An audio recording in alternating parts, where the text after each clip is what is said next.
കാണിക്കാൻ വരുമ്പോൾ പലപ്പോഴും പ്രായമായ ആൾക്കാർ ഒ പിയിൽ വരുമ്പം ഏറ്റവും കൂടുതൽ ആളുകളുടെ പ്രയാസം നടക്കാൻ പറ്റണില്ല. പഴയ പോലെ നടക്കാനും തയ്യാത്തിരിക്കാനും മടക്കിയിരിക്കാനൊന്നും പറ്റണില്ല. ഒരു 70 വയസ്സായ ഏതൊരാളുടെയും പ്രശ്നം അതാണ്. കുറച്ചും കൂടിയൊക്കെ ഒരായുസ് കിട്ടി 80 ആയാൽ മൂത്രം അറിയാതെ പോവുകയാണ്. പൈപ്പ് ഇടണം. ആ പൈപ്പ് എങ്ങനെയെങ്കിലുമൊക്കെ ഒന്ന് ഒഴിവാക്കി തരാൻ പറ്റുമോ? ഒരു 90 ആകുമ്പോഴത്തിന് ഓർമ്മക്കുറവാണ്, മറവിയാണ്, ഒരന്തം കുന്തവും ഇല്ലാണ്ടായി. ചുരുക്കി പറഞ്ഞാൽ നമ്മളെങ്ങനെയാണോ ജീവിതം തുടങ്ങിയത് ആ ഒരവസ്ഥയിലേക്ക് നമ്മൾ വീണ്ടും തിരിച്ച് അള്ളാഹു കൊണ്ടുവരികയാണ് അല്ലേ? നമ്മൾ കുറേ നടക്കാൻ വയ്യാതെ നടന്ന് വീണ് പഠിച്ചതാണ്. നമ്മൾ കുറേ കാലം പാമ്പേഴ്സ് കിട്ടി എല്ലായിടത്തും മൂത്രമൊക്കെ ഒഴിച്ച് നടന്നാണ്. പാമ്പേഴ്സൊക്കെ ഇപ്പോഴത്തെ തലമുറയാണ്. അവിടെ നമ്മളെ കാലത്തൊന്നും അങ്ങനെ പാമ്പേഴ്സൊന്നുമില്ല. ആണ് മൂത്രമൊഴിക്കൽ, നമസ്കാരപ്പായിലൊക്കെ മൂത്രമൊഴിക്കും. അപ്പോൾ ആ കാലം കഴിഞ്ഞ് പിന്നെ നമുക്ക് മൂത്രമൊഴിക്കാണ്ടായി. പിന്നെ നമ്മൾ സ്വന്തമായി മൂത്രമൊഴിക്കണം എന്ന് പറഞ്ഞ് അതൊക്കെ വീണ്ടും ഒരു 60 വയസ്സ് കഴിഞ്ഞാൽ പിന്നെ ഒരു ഓപ്പറേഷൻ നിർബന്ധമാണ്. കുടലിറക്കോ എന്തെങ്കിലുമൊക്കെ ഒരു അസുഖം ഉണ്ടാവും, ഒരു സർജറി വേണ്ടി വരും. 70 വയസ്സ് രക്ഷപ്പെട്ടോ ഒരു ക്യാൻസർ നിർബന്ധമാണ്. 80 വയസ്സായ ഒരാളൊക്കെ ഉണ്ട് എന്നാൾ. അപ്പോൾ 2 ക്യാൻസർ കഴിഞ്ഞ് സർജറി കഴിഞ്ഞ് നിൽക്കണം. അപ്പോൾ അതും ജയിച്ചിങ്ങനെ നിൽക്കണം. ഇപ്പോൾ നോട്ട് ഔട്ടായിട്ട്. അപ്പോൾ ഒരു പ്രായം കൂടുന്നതിനനുസരിച്ച് ഓരോ പ്രശ്നങ്ങളുണ്ടാവും. അപ്പോൾ അതൊക്കെ അറിയുമ്പോഴാണ് ഇത്രയും കാലം ഒരു പ്രയാസമില്ലാതെ അള്ളാഹു സുബ്ഹാനഹു വ തആല നമുക്ക് എല്ലാ അനുഗ്രഹങ്ങളും ചെയ്തു തന്ന് അള്ളാഹു നമ്മളെ സംരക്ഷിച്ച് നിലനിർത്തിയതിൻ്റെ ആ അനുഗ്രഹത്തിൻ്റെ വലുപ്പം നമ്മൾ ഒരിക്കലും മറക്കാൻ പാടില്ല. എത്ര തന്നെ നമ്മൾ പകരം ചെയ്താലും അത് പകരം മതിയാകൂല എന്നാണ്. ഇപ്പം ഞാൻ പരിചയമുള്ളൊരു ഡോക്ടർ, അദ്ദേഹം ഹൃദയവും ശ്വാസകോശം കൂടി മാറ്റിവെച്ചൊക്കെ അമേരിക്കയിൽ പോയിട്ട് ഹൃദയം ശ്വാസകോശം 79-ാമത്തെ വയസ്സിൽ ഏകദേശം ഇന്ത്യൻ്റെ ഒരു 30 കോടി റുപ്യ ചിലവാകും. അപ്പോൾ ഈ ഒരായുസിൽ ചിലപ്പോൾ അത്ര പൈസ ഉണ്ടാക്കിയണമെന്നൊക്കെ ആലോചിച്ചിട്ട് എത്തുമ്പോൾ കിട്ടില്ല. അപ്പോൾ ജീവിതത്തിൻ്റെ ഒരു അവസാനം ഘട്ടത്തിൽ അത്രയും പൈസ ചിലവാക്കാൻ ഒരാൾ തയ്യാറാണ്. ഒരു ദിവസം ശ്വാസം മുട്ടലില്ലാതെ ജീവിക്കാൻ, ഒരു ദിവസം ഒരു പ്രയാസമില്ലാതെ ജീവിക്കാൻ ആളുകൾ അത്രയും പൈസ ചിലവാക്കാൻ തയ്യാറാണ്. അപ്പോൾ എത്രയോ അനുഗ്രഹങ്ങൾ, നമ്മൾ കണക്കാക്കാനാവാത്ത അനുഗ്രഹങ്ങളാണ് നമ്മൾ ആസ്വദിച്ചു കൊണ്ട് ജീവിക്കുന്നത്. അപ്പോൾ അതിന് പ്രത്യുപകാരമായിട്ട് അള്ളാഹു സുബ്ഹാനഹു വ തആല എന്തേ ആവശ്യപ്പെട്ടുള്ളൂ? അള്ളാഹുവിന് നന്ദി കാണിക്കാനേ പറഞ്ഞിട്ടുള്ളൂ. അവിടെ പ്രസാദം കൊണ്ടേ കൊടുക്കണ്ട, എന്തെങ്കിലും നേർച്ചേരേണ്ട ആവശ്യമില്ല. വമാ ഖലഖ്തുൽ ജിന്ന വൽ ഇൻസ ഇല്ലാ ലിയഅ്ബുദൂനി. അള്ളാഹുവിനെ ആരാധിക്കാൻ വേണ്ടിയിട്ടാണ്. അള്ളാഹു മനുഷ്യനെയും ജിന്നിനെയും അള്ളാഹുവിനെ മാത്രം ആരാധിക്കാൻ വേണ്ടിയിട്ടാണ് അള്ളാഹു മനുഷ്യനെയും ജിന്നിനെയും സൃഷ്ടിച്ചത്. അപ്പോൾ നമ്മൾ അള്ളാഹുവിനെ ആരാധിക്കുക. അപ്പം നമ്മൾ വിചാരിച്ച് കുറേ നിസ്കരിക്കുക, നോമ്പ് നോൽക്കുക, ഖുർആൻ ഓതുക, ദിക്ർ ചൊല്ലുക, അത് മാത്രമാണോ ആരാധന? അല്ല സഹോദരങ്ങളെ. തൻ്റെ സഹോദരനോട് പുഞ്ചിരിക്കുന്നത് പോലും സ്വതക്കയാണ് എന്നാണ് റസൂലുള്ളാഹി സ്വല്ലല്ലാഹു അലൈഹി വസല്ലം പറഞ്ഞത്. നമുക്കിപ്പോൾ ഒരാളങ്ങനെ നടന്നു പോകുമ്പോൾ തല താത്തി നടന്നു പോവുക, ഒരാളെ കാണുമ്പം അയാൾക്ക് സലാം ചെല്ലാം, അയാളോട് ചിരിക്കാം. ഇതിനൊക്കെ എത്ര വലിയ പ്രതിഫലമാണ് കിട്ടുന്നത് നിങ്ങൾ അയച്ചു. ഒരിക്കലൊരു സുഹൃത്ത് പറഞ്ഞു, ഈ സുബഹിസ്കരിച്ച് കണ്ട് പള്ളിക്കുന്ന് ആൾക്കാർ പോകുമ്പം ഓരോരുത്തർ ദിക്റും ദുആക്കായിട്ട് ഇങ്ങനെ പള്ളിക്ക് ഇരിക്കായിരിക്കും അല്ലോ. അപ്പോൾ ബേം നീച്ചു പോകണോലുണ്ടാവും, തിരക്കുള്ളവർ. ഓരോരുത്തർ പോകുമ്പോഴും സലാം പറയും. അപ്പോൾ ഒരിക്കലും സുഹൃത്തിനോട് പറഞ്ഞു, ഇതിങ്ങനെ എല്ലാവരും സലാം അടക്കാൻ നിന്നാൽ നമ്മളെ ദിക്റും ഒന്നും നടക്കില്ല. എത്തപ്പത് പള്ളിക്കുന്ന് ഇങ്ങനെ ഓരോരുത്തരും നീച്ചു പോകുമ്പോണൊക്കെ ബാൽക്കത്തിൽ അസ്സലാമു അലൈക്കും ഞാൻ പറയും. അവിടെ കുത്തിരുന്ന് ദിക്റുള്ളവനൊരു ഇടങ്ങേറ്. അപ്പോൾ ഒരു സുഹൃത്ത് പറഞ്ഞാണ്, എന്താ ഇപ്പം ഇങ്ങനെയൊക്കെ നമ്മൾ മറുപടി പറയണോ, എല്ലാ സലാമും നമ്മൾ മടക്കണമെന്നാണ്. സഹോദരങ്ങളെ, ഇതൊരു നിർബന്ധ ബാധ്യത എന്നതിനപ്പുറം അയാൾ പറയണത് എന്താണ്? നമ്മളവിടെ കുത്തിരുന്ന് ചോദിക്കണത് തന്നെയാണ് അയാൾ പറയണത്, അല്ലേ? നിങ്ങൾക്ക് അള്ളാഹുവിൻ്റെ കാരുണ്യം ഉണ്ടാകട്ടെ എന്ന പ്രാർത്ഥനയാണ് അയാൾ പ്രാർത്ഥിക്കുന്നത്. അതിനല്ല ഇപ്പം നമ്മളവിടെ കുത്തിരുന്ന് ചോദിക്കണത്. ഒരു സഹാബി ഒരിക്കൽ നബി സല്ലല്ലാഹു അലൈഹി വസല്ലമയുടെ സഹാബിയായ മുആദ് ബിൻ ജബൽ റളിയല്ലാഹു അൻഹു, അദ്ദേഹത്തിനൊരു സ്വഭാവം ഉണ്ടായിരുന്നു. അദ്ദേഹം നബിൻ്റെ കൂടെ ഇശാ നിസ്കരിക്കും, ജമാഅത്ത് മസ്ജിദുൻ നബവിയിൽ വെച്ച്. എന്നിട്ട് അദ്ദേഹത്തിൻ്റെ നാട്ടിൽ അദ്ദേഹത്തിൻ്റെ ഗോത്രത്തിലേക്ക് പോകും, കബീലയിലേക്ക് പോകും. അങ്ങനെ ഗോത്രക്കാർ, ഓരോ താഴ്വരകളിൽ ഓരോ ഗോത്രക്കാർ താമസിക്കുക ചെയ്യാം. അപ്പോൾ അവിടെ ചെറിയ പള്ളിയുണ്ട്. അവിടെ പോയിട്ട് അവിടെ ഇമാം വെക്കും. ഇവിടെ നബിൻ്റെ മഅ്മൂമായി നിന്നിട്ട് കബീലയിൽ പോയിട്ട് കബീലയിലെ പള്ളിക്ക് എന്ത് ചെയ്യും, ഇശാക്ക് ഇമാമായി നിൽക്കും. അപ്പോൾ മൂപ്പര നിസ്കാരത്തിന് എന്ത് ചെയ്യില്ല, ഒരാൾ സ്ഥിരമായിട്ട് വരലില്ല. അപ്പോൾ അദ്ദേഹത്തിനെ കുറിച്ച് മൂപ്പർക്കൊരു സംശയം, എന്താ ഇപ്പം നിസ്കാരത്തിന് വരാത്ത ആളെ പറ്റി ഒരു മുനാഫിക്കായിട്ടാണ് കണ്ടിരുന്നത്. അപ്പോൾ നബിനോട് പരാതി പറഞ്ഞു. അപ്പോൾ നബി അദ്ദേഹത്തെ വിളിപ്പിച്ചു എന്നാണ്. അപ്പോൾ എന്താണ് ഇപ്പോൾ നബി, അപ്പോൾ മൂപ്പർ കുറേ നല്ല നിസ്കാരത്തിൽ നല്ല നീട്ടി ഓതും, സുജൂതും റുക്കുമൊക്കെ നല്ല നീളമുണ്ടാവും. അപ്പോൾ അത്രയൊന്നും ആർക്ക് വൈജ, ഇയാൾക്ക് താല്പര്യമില്ല. അപ്പോൾ എന്താണ് ഇപ്പോൾ ഇത്രയൊക്കെ റുക്കൂലും സുജൂദിലും പറയാനുള്ളതെന്നാണ് മൂപ്പർ ചോദിക്കുന്നത്. അപ്പോൾ അത് പ്രാർത്ഥനയാണ്. മൂപ്പര് റുക്കൂലും സുജൂദിലും സ്വർഗം ചോദിക്കുക മാത്രമേ ഉള്ളൂ. സ്വർഗം ചോദിക്കും, നരകത്തെ തൊട്ട് കാവലിനെ തേടും. അപ്പോൾ മുആദ് റളിയല്ലാഹു അൻഹു പറഞ്ഞു, നമ്മളും അത് തന്നെയാണ് ചെയ്യണത്. അപ്പോൾ ഞാൻ പറഞ്ഞിട്ട് ആ സഹാബിനെ പറ്റി, ആ സഹാബി അവസാനം യുദ്ധത്തിൽ ഷഹീദാകാണ് ചെയ്തത്. അയാൾ അള്ളാഹുവിനോടും റസൂലിനോടും കൂറുള്ളവനാണെന്ന് അയാൾ മുആദിനെ ആ ഷഹീദായ മരണം കൊണ്ട് ബോധ്യപ്പെടുത്തിയെന്നാണ്. നമ്മൾ പറഞ്ഞതെന്താ വെച്ചാൽ, എന്താണോ ഇപ്പോൾ നമ്മൾ ആഗ്രഹിക്കുന്നത്, നമ്മൾ ഈ നിരന്തരം പ്രാർത്ഥിച്ചും ദിക്റും ഇതൊക്കെ ചൊല്ലി നമ്മൾ നേടേണ്ടത് എന്താണ്? ആ സ്വർഗം തന്നെയാണ്, അള്ളാഹുവിൻ്റെ കാരുണ്യമാണ്. കാരണം സ്വർഗം ഒരിക്കലും നമ്മൾ ചെയ്ത നിസ്കാരം കൊണ്ടോ നോമ്പ് കൊണ്ടോ സ്വതക്ക കൊണ്ടോ കിട്ടുന്ന ഒരു സാധനമല്ല. അള്ളാഹുവിൻ്റെ റസൂൽ സല്ലല്ലാഹു അലൈഹി വസല്ലമ സഹാബത്തിനോട് പറയുന്നുണ്ട്, നിങ്ങളിലൊരാൾക്കും സ്വർഗം കിട്ടൂല നിങ്ങളുടെ കർമ്മങ്ങൾ കൊണ്ട് എന്നാണ്. അപ്പോൾ സഹാബത്ത് ചോദിക്കുകയാണ് നബിനോട്, അല്ല റസൂലേ നിങ്ങൾക്ക് കിട്ടുമോ?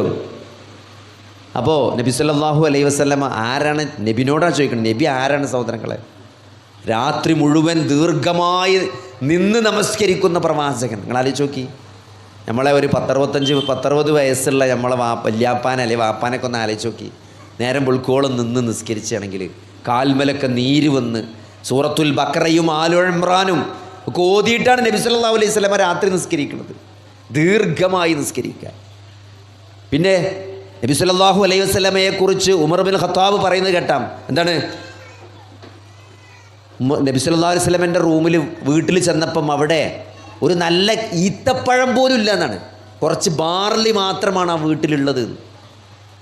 എത്രയോ ദിവസങ്ങൾ താഴ്ന്ന തരം കാരക്ക തിന്ന് നബി സല്ലല്ലാഹു അലൈഹി വസല്ലമയുടെ വയറ് ഒട്ടി നബി സല്ലല്ലാഹു അലൈഹി വസല്ലമ ജീവിച്ചിട്ടുണ്ടെന്നാണ്. ഖന്തക്കിൻ്റെ യുദ്ധത്തിൽ സഹാബത്ത് വന്ന് നബിനോട് പരാതി പറയാണ്, വിശപ്പുണ്ട്. എന്താണ്? ഒരു തുണി പൊക്കി കാണിച്ചു കൊടുക്കുകയാണ് സഹാബി. പള്ളൻ്റെ അവിടെ ഒരു കല്ല് കെട്ടി വെച്ചിട്ടാണ് ആ കിടങ്ങ് കുത്തുന്നത്. അള്ളാൻ്റെ റസൂലിന് ഒന്നും പറയാല്ല.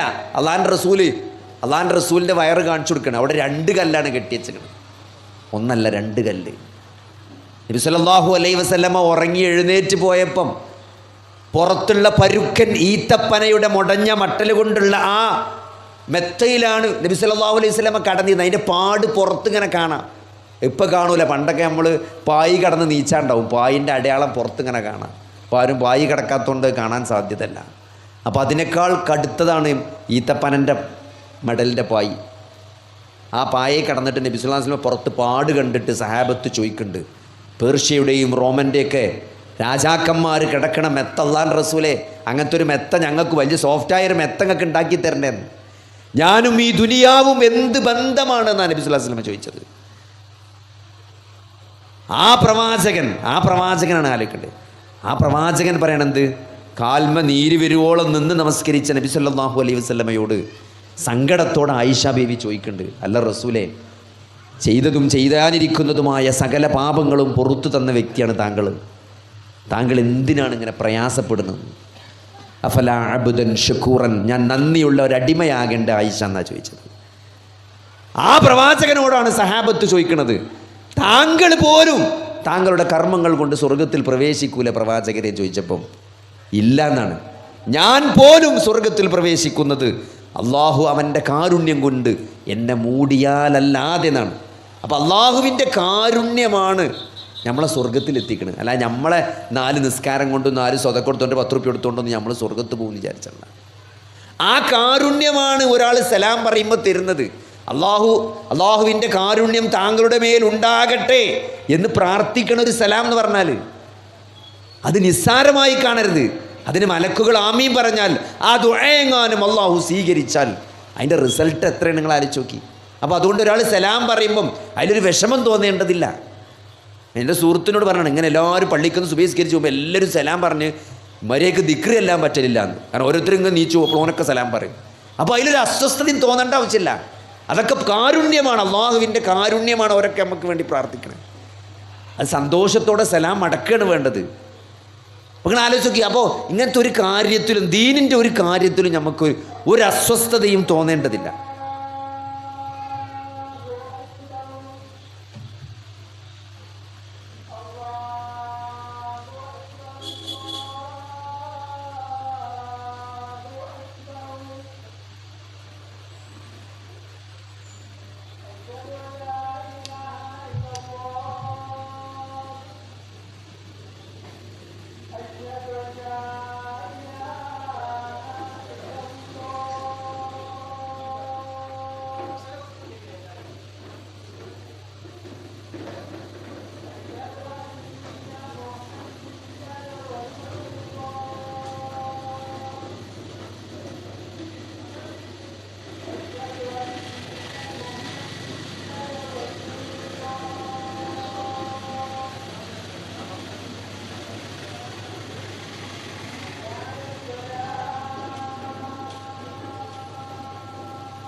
നമ്മുടെ ഇശാ നമസ്കാരം ഈ പരിപാടി കഴിഞ്ഞതിന് ശേഷം ഇമാമും ജമാഅത്തായിട്ടാണ് നിസ്കരിക്കുക, എല്ലാവരെയും അറിയിക്കുക.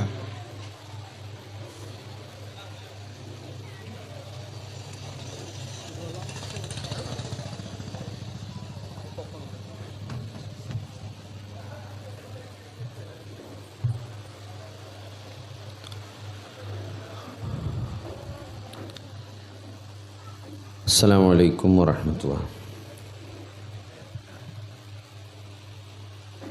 അല്ലാഹു സുബ്ഹാനഹു വ തആല ദുനിയാവിനെ ഒരിക്കലും നിരാകരിക്കില്ല. ഇപ്പോൾ ദുനിയാവിലൊരു 10 പൈസ ഉണ്ടാക്കണതോ ദുനിയാവിലിപ്പോൾ നല്ലൊരു തുണിക്കുപ്പായിട്ട് നടക്കണതോ ഒന്നും എന്ത് ചെയ്യുന്നില്ല, അതിനെയൊന്നും ഇസ്ലാം ഒരിക്കലും നിരുത്സാഹപ്പെടുത്തിയിട്ടില്ല. ദുനിയാവ് നമ്മുടെ ആഖിറം നഷ്ടപ്പെടുന്ന തലത്തിലേക്ക് പോകുന്നൊരവസ്ഥയെയാണ് നമ്മൾ ഭയപ്പെടേണ്ടത്. ദുനിയാവ് ഉണ്ടാക്കണമെന്നും ദുനിയാവിന് വേണ്ടി പണിയെടുക്കണമെന്നൊന്നും ഇവിടെ ഒരു ക്ലാസ് എടുക്കേണ്ട ആവശ്യമില്ല. അതൊക്കെ മനുഷ്യൻ്റെ മനസ്സിൽ രൂഢമൂലമായ കുറേ വികാരങ്ങളാണ്. 4 പൈസ ഉണ്ടാക്കണം, നല്ല തുണി കുപ്പായിടണം, നല്ല ഭക്ഷണം കഴിക്കണം, അതിനൊന്നും ഇപ്പോൾ ഇവിടെ ആളും ഒന്ന് വയറിയേണ്ട ആവശ്യമില്ല. പക്ഷേ ദുനിയാവ് കാരണം ആഖിറത്ത് നഷ്ടപ്പെടുന്നൊരവസ്ഥ. സൂറത്തുൽ ഖസസിൽ കാറൂനോട് അള്ളാഹു പറയുന്നൊരു കാര്യമുണ്ട്, വബ്തഗി ഫീമാ ആതാകല്ലാഹു ദാറൽ ആഖിറ വലാ തൻസ നസീബക മിനദ്ദുനിയ. അള്ളാഹു നൽകിയ ദുനിയാവ് ആഖിറത്തിലെ കാര്യങ്ങൾ നീ ആഗ്രഹിക്കുന്നതാണ്. അള്ളാഹു നൽകുന്ന ആഖിറത്തിൽ ഒരുക്കി വെച്ച കുറേ കാര്യങ്ങളുണ്ട്, അതാണ് നമ്മൾ ആഗ്രഹിക്കുകയും പണിയെടുക്കുകയും ചെയ്യേണ്ടത്. ദുനിയാവിൻ്റെ ഓരി മറക്കും വേണ്ട അല്ലേ? അപ്പോൾ ആ ഒരു ചിന്തയോടുകൂടെ അബ്ദുറഹ്മാൻ ഇബ്നു ഔഫ് റളിയല്ലാഹു അൻഹു, നമുക്കറിയാം സ്വർഗത്തിലെ ഏറ്റവും കോടീശ്വരനായ സഹാബികളിൽ ഒരാളാണ് അബ്ദുറഹ്മാൻ ഇബ്നു ഔഫ് റളിയല്ലാഹു അൻഹു. നബി സല്ലല്ലാഹു അലൈഹി വസല്ലമയുടെ കാലത്ത് എല്ലാം ഉപേക്ഷിച്ച് അല്ലേ, മക്കയിലെ വലിയ കച്ചവടക്കാരനായിരുന്നു. പക്ഷേ ഹിജറ പോകണമെങ്കിൽ അതൊക്കെ അവിടെ ഉപേക്ഷിച്ച് വെറും കയ്യോടെ മദീനയിലേക്ക് വന്ന അബ്ദുറഹ്മാൻ ഇബ്നു ഔഫ് റളിയല്ലാഹു അൻഹു നബി സല്ലല്ലാഹു അലൈഹി വസല്ലമ ഈ മുഹാജിറുകൾക്കൊക്കെ ഒരു അൻസാരി ഇണയുണ്ടാക്കി കൊടുത്തിട്ടുണ്ട്, ഓരോ കാര്യങ്ങളൊക്കെ നോക്കാനും താമസിക്കാനും ഒക്കെ. സഅദ് ഇബ്നു റബിയ റളിയല്ലാഹു അൻഹു അൻസാരിയാണ് അബ്ദുറഹ്മാൻ ഇബ്നു ഔഫ് റളിയല്ലാഹു അൻഹുവിനെ ഏറ്റെടുത്തിരുന്നത്. അപ്പോൾ അദ്ദേഹം പറഞ്ഞൊരു കാര്യമുണ്ട്, എനിക്ക് 2 തോട്ടങ്ങളുണ്ട്, 2 ഭാര്യമാരുണ്ട്. അപ്പോൾ നിനക്ക് വേണമെങ്കിൽ എന്ത് ചെയ്യുക, ഒരു തോട്ടം എല്ലാ കാര്യങ്ങളും ഞാൻ നിനക്ക് വേണ്ടി തരാം എന്നാണ്. പക്ഷെ ഒന്നും അദ്ദേഹം എന്തില്ല സ്വീകരിച്ചില്ല എന്നാണ്. മാർക്കറ്റ് എവിടെയെന്ന് വെച്ചാൽ ഈ കച്ചവടം ചെയ്യാൻ പറ്റിയൊരു മാർക്കറ്റ് എനിക്ക് കാണിച്ചു തന്നാൽ മതി എന്നാണ്. അങ്ങനെ അദ്ദേഹം ആ മാർക്കറ്റിലിറങ്ങി കച്ചവടം ആരംഭിച്ചു എന്നാണ്. അങ്ങനെ വലിയ സമ്പന്നനായി, വളരെ പെട്ടെന്ന് സമ്പന്നനായി മാറുകയാണ് ചെയ്തത്. എത്രത്തോളം എന്ന് വെച്ചാൽ ആയിഷ റളിയല്ലാഹു അൻഹ പറയുന്നുണ്ട്, മദീനയിൽ കൂടെ ഒരിക്കൽ 700 ഒട്ടകങ്ങളുടെ മേലെ ഈ കച്ചവട വസ്തുക്കളുമായിട്ട് 700 ഒട്ടകങ്ങൾ എന്താണ് മദീനയുടെ അങ്ങനെ കടന്നു പോണ ഒരു കാരവൻ കടന്നു പോണ ശബ്ദം കേട്ടിട്ട് ആയിഷ റളിയല്ലാഹു അൻഹ തൻ്റെ വൃത്തിയോട് ചോദിക്കുന്നുണ്ട്, എന്താണ് ഇത്രയും വലിയ ഒരു കാരവൻ യാത്രാ സംഘം ആരുടേതാണെന്ന് ചോദിക്കണ്ട. അപ്പോൾ ആ സ്ത്രീ വന്നിട്ട് നോക്കിയിട്ട് പുറത്ത് വന്നിട്ട് പറഞ്ഞ്, അത് അബ്ദുറഹ്മാൻ ഇബ്നു ഔഫിൻ്റെ 700 ഒട്ടകങ്ങളും അതിൻ്റെ മുകളിലുള്ള കച്ചവട വസ്തുക്കളും മദീനയിലൂടെ കടന്നു പോണ സൗണ്ടാണ് കേൾക്കണമെന്നാണ്. അപ്പോൾ അവർ പറഞ്ഞു, റഅയ്തു അബ്ദുറഹ്മാൻ ഇബ്നു ഔഫിൻ യദ്ഖുലുൽ ജന്നത ഹബുവൻ. അബ്ദുറഹ്മാൻ ഇബ്നു ഔഫ് ആരറിയാം നിങ്ങൾക്ക്? അഷറുൽ മുബശ്ശിരീനാണ്. 10 പേർക്ക് സ്വർഗം കൊണ്ട് അള്ളാഹു ജീവിച്ചിരിക്കുമ്പോൾ സന്തോഷ വാർത്ത പറയുന്നു. അബൂബക്കറും ഫിൽ ജന്ന, ഉമറും ഫിൽ ജന്ന, ഉസ്മാനും ഫിൽ ജന്ന, അലിയും ഫിൽ ജന്ന, അബ്ദുറഹ്മാൻ ബിൻ ഫിൽ ജന്ന. അങ്ങനെ നബി ഒരു 10 ആളെ പേരെടുത്തിട്ട് സ്വർഗത്തിലാണെന്ന് പറഞ്ഞ് 10 ആളിൽപ്പെട്ട ആളാണ് അബ്ദുറഹ്മാൻ ബിൻ ഔഫ് റളിയല്ലാഹു അൻഹു. പക്ഷെ അദ്ദേഹത്തെ പറ്റി നബി സല്ലല്ലാഹു അലൈഹി വസല്ലം പറഞ്ഞത് അദ്ദേഹം സ്വർഗത്തിൽ ഇഴഞ്ഞിട്ടാണ് കയറുന്നതാണ് ലാസ്റ്റ്. കാരണം അത്രയും സമ്പത്ത് കൈകാര്യം ചെയ്തതുകൊണ്ട്. ഇമാം അഹ്മദ് ഉദ്ധരിക്കുന്ന ഹദീസാണത്. അപ്പോൾ ആ ഹദീസാണ് ആ അവസരത്തിൽ ആയിഷ ബീവി ഉദ്ധരിച്ചത്. ആ വിവരം അബ്ദുറഹ്മാൻ ബിൻ ഔഫിൻ്റെ ചെവിയിലെത്തിയെന്നാണ്. കാരണം സമ്പത്ത് കാരണം സ്വർഗത്തിൽ ഇഴഞ്ഞാണ് പ്രവേശിക്കുന്നത്, അത്രയും വലിയ സമ്പത്തിൻ്റെ ഉടമയായിരുന്നു. ആ വർത്താനം കേട്ട ഉടനെ അബ്ദുറഹ്മാൻ ബിൻ ഔഫ് എന്താ ചെയ്ത നിങ്ങൾ? ആ 700 ഒട്ടകങ്ങളും അതിൻ്റെ മുകളിലുള്ള കച്ചവട വസ്തുക്കളും മദീനയിലെ പാവപ്പെട്ടവർക്ക് ഫ്രീ ആയിട്ടാണ് കൊടുത്തേക്കാണ്. അപ്പോൾ അവിടെയാണ് നമ്മൾ മനസ്സിലാക്കേണ്ടത്, അവർക്ക് അവരുടെ സമ്പത്തല്ല, അവരുടെ മനസ്സാണ്. എന്തും അള്ളാഹുവിൻ്റെ മാർഗത്തിൽ കൊടുക്കാൻ അവർ കാണിച്ചൊരു മനസ്സുണ്ട്. അതുകൊണ്ടാണ് അവർ റളിയല്ലാഹു അൻഹും, അള്ളാഹു അവരെ പറ്റി തൃപ്തിപ്പെട്ടിരിക്കുന്നു എന്ന് അള്ളാഹു പറഞ്ഞത്. അതുകൊണ്ടാണ് നമ്മൾ പറയണത്. അതുകൊണ്ടാണ്. നിങ്ങൾക്ക് പറ്റുമോ സഹോദരങ്ങളെ? നിങ്ങൾക്ക് പറ്റുമോ? 700 ലോഡ് അരി നിങ്ങളതായിട്ട് വരുന്നുണ്ട് പറഞ്ഞാൽ അതൊക്കെ എന്നായി ഇവിടെ ഈ നാട്ടിൽ ഈ ഭാഗത്ത് നിലമ്പൂർ ഭാഗത്തുള്ള ആൾക്കാർക്കൊക്കെ ഫ്രീ ആയിട്ടാണ് കൊടുക്കുക എന്ന് നിങ്ങൾക്ക് തീരുമാനിക്കാൻ കഴിയുമോ? അതാണ് അവരുടെ ഈമാൻ എന്ന് പറഞ്ഞത്. അത് തബൂക്ക് യുദ്ധത്തിന് പോണൊരു സന്ദർഭമുണ്ട് അല്ലേ? ഏറ്റവും ക്ഷാമം പിടിച്ച ഘട്ടത്തിലാണ് തബൂക്ക് യുദ്ധത്തിന് വേണ്ടി തയ്യാറെടുക്കുന്നത്. മദീനയിൽ അന്ന് ഈത്തപ്പന വിളവെടുക്കുന്ന സമയമാണ്, നല്ല ചൂടുള്ള സമയമാണ്. ആ സമയത്ത് ഒരു കർഷകനും തൻ്റെ ഈത്തപ്പന വിട്ടുപോകാൻ താല്പര്യമില്ലാത്തൊരു സമയമാണ്. ആ സമയത്താണ് തബൂക്കിലേക്ക് പോകണമെന്ന് കൽപ്പന ഉണ്ടാകുന്നത്. മുസ്ലിങ്ങൾ വളരെ പ്രയാസത്തിലാണ്, പോകാനുള്ള വണ്ടിയിൽ നടന്നു പോകാൻ പറ്റില്ല. അള്ളാഹിൻ്റെ മാർഗത്തിൽ അങ്ങനെ തബൂക്കിലേക്ക് 1 മാസം മരുഭൂമിയിലൂടെ സഞ്ചരിക്കണമെങ്കിൽ മിനിമം ഒരു കോവർ കഴുതയെങ്കിലും വേണം. ആ സമയത്ത് 1000 ഒട്ടകങ്ങളെയാണ് മഹാനായ ഉസ്മാൻ ഇബ്നു അഫ്ഫാൻ റളിയല്ലാഹു അൻഹു അള്ളാഹിൻ്റെ മാർഗത്തിൽ ഫ്രീ ആയിട്ട് കൊടുത്തത്. നമുക്ക് ചിന്തിക്കാൻ പറ്റും, 1000 ഒട്ടകം എന്നൊക്കെ പറഞ്ഞാൽ എത്രയാണ്? അപ്പോൾ വെറുതെ അല്ല റളിയല്ലാഹു അൻഹു എന്ന് നമ്മൾ പറയണത്. അവർക്ക് അങ്ങനെ ഒരു മനസ്സുണ്ടായിരുന്നു.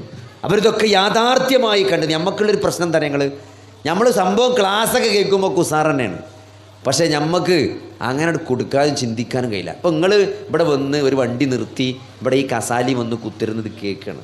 നിങ്ങളെ മനസ്സിലുണ്ടെന്ത്, ഇനി ക്ലാസ് കഴിഞ്ഞ് പോയിട്ട് ആ വണ്ടി കയറി നിസ്കരിച്ചിട്ട് തിരിച്ചു പോകണം, ചോറ് ചൂടാക്കാനുണ്ടാവും, പിന്നെ പത്തിരി ചൂടാക്കാനുള്ളവരുണ്ടാവും, പിന്നെ ചപ്പാത്തി തിന്നവരുണ്ടാവും, ഇനി ചപ്പാത്തി ഉണ്ടാക്കിയ ചോലുണ്ടാവും, ഉണ്ടാക്കാത്തവരുണ്ടാവും. ഇതൊക്കെ നമുക്കൊരു പ്ലാനുണ്ട് എന്ത് ചെയ്യണമെന്ന്. ഇവിടെ നിന്നാണ് പോയാൽ എന്താണ് എന്നുള്ളത് കൃത്യമായിട്ട് നമ്മളെ മനസ്സിലുണ്ട്. അതൊരു യാഥാർത്ഥ്യമാണ്.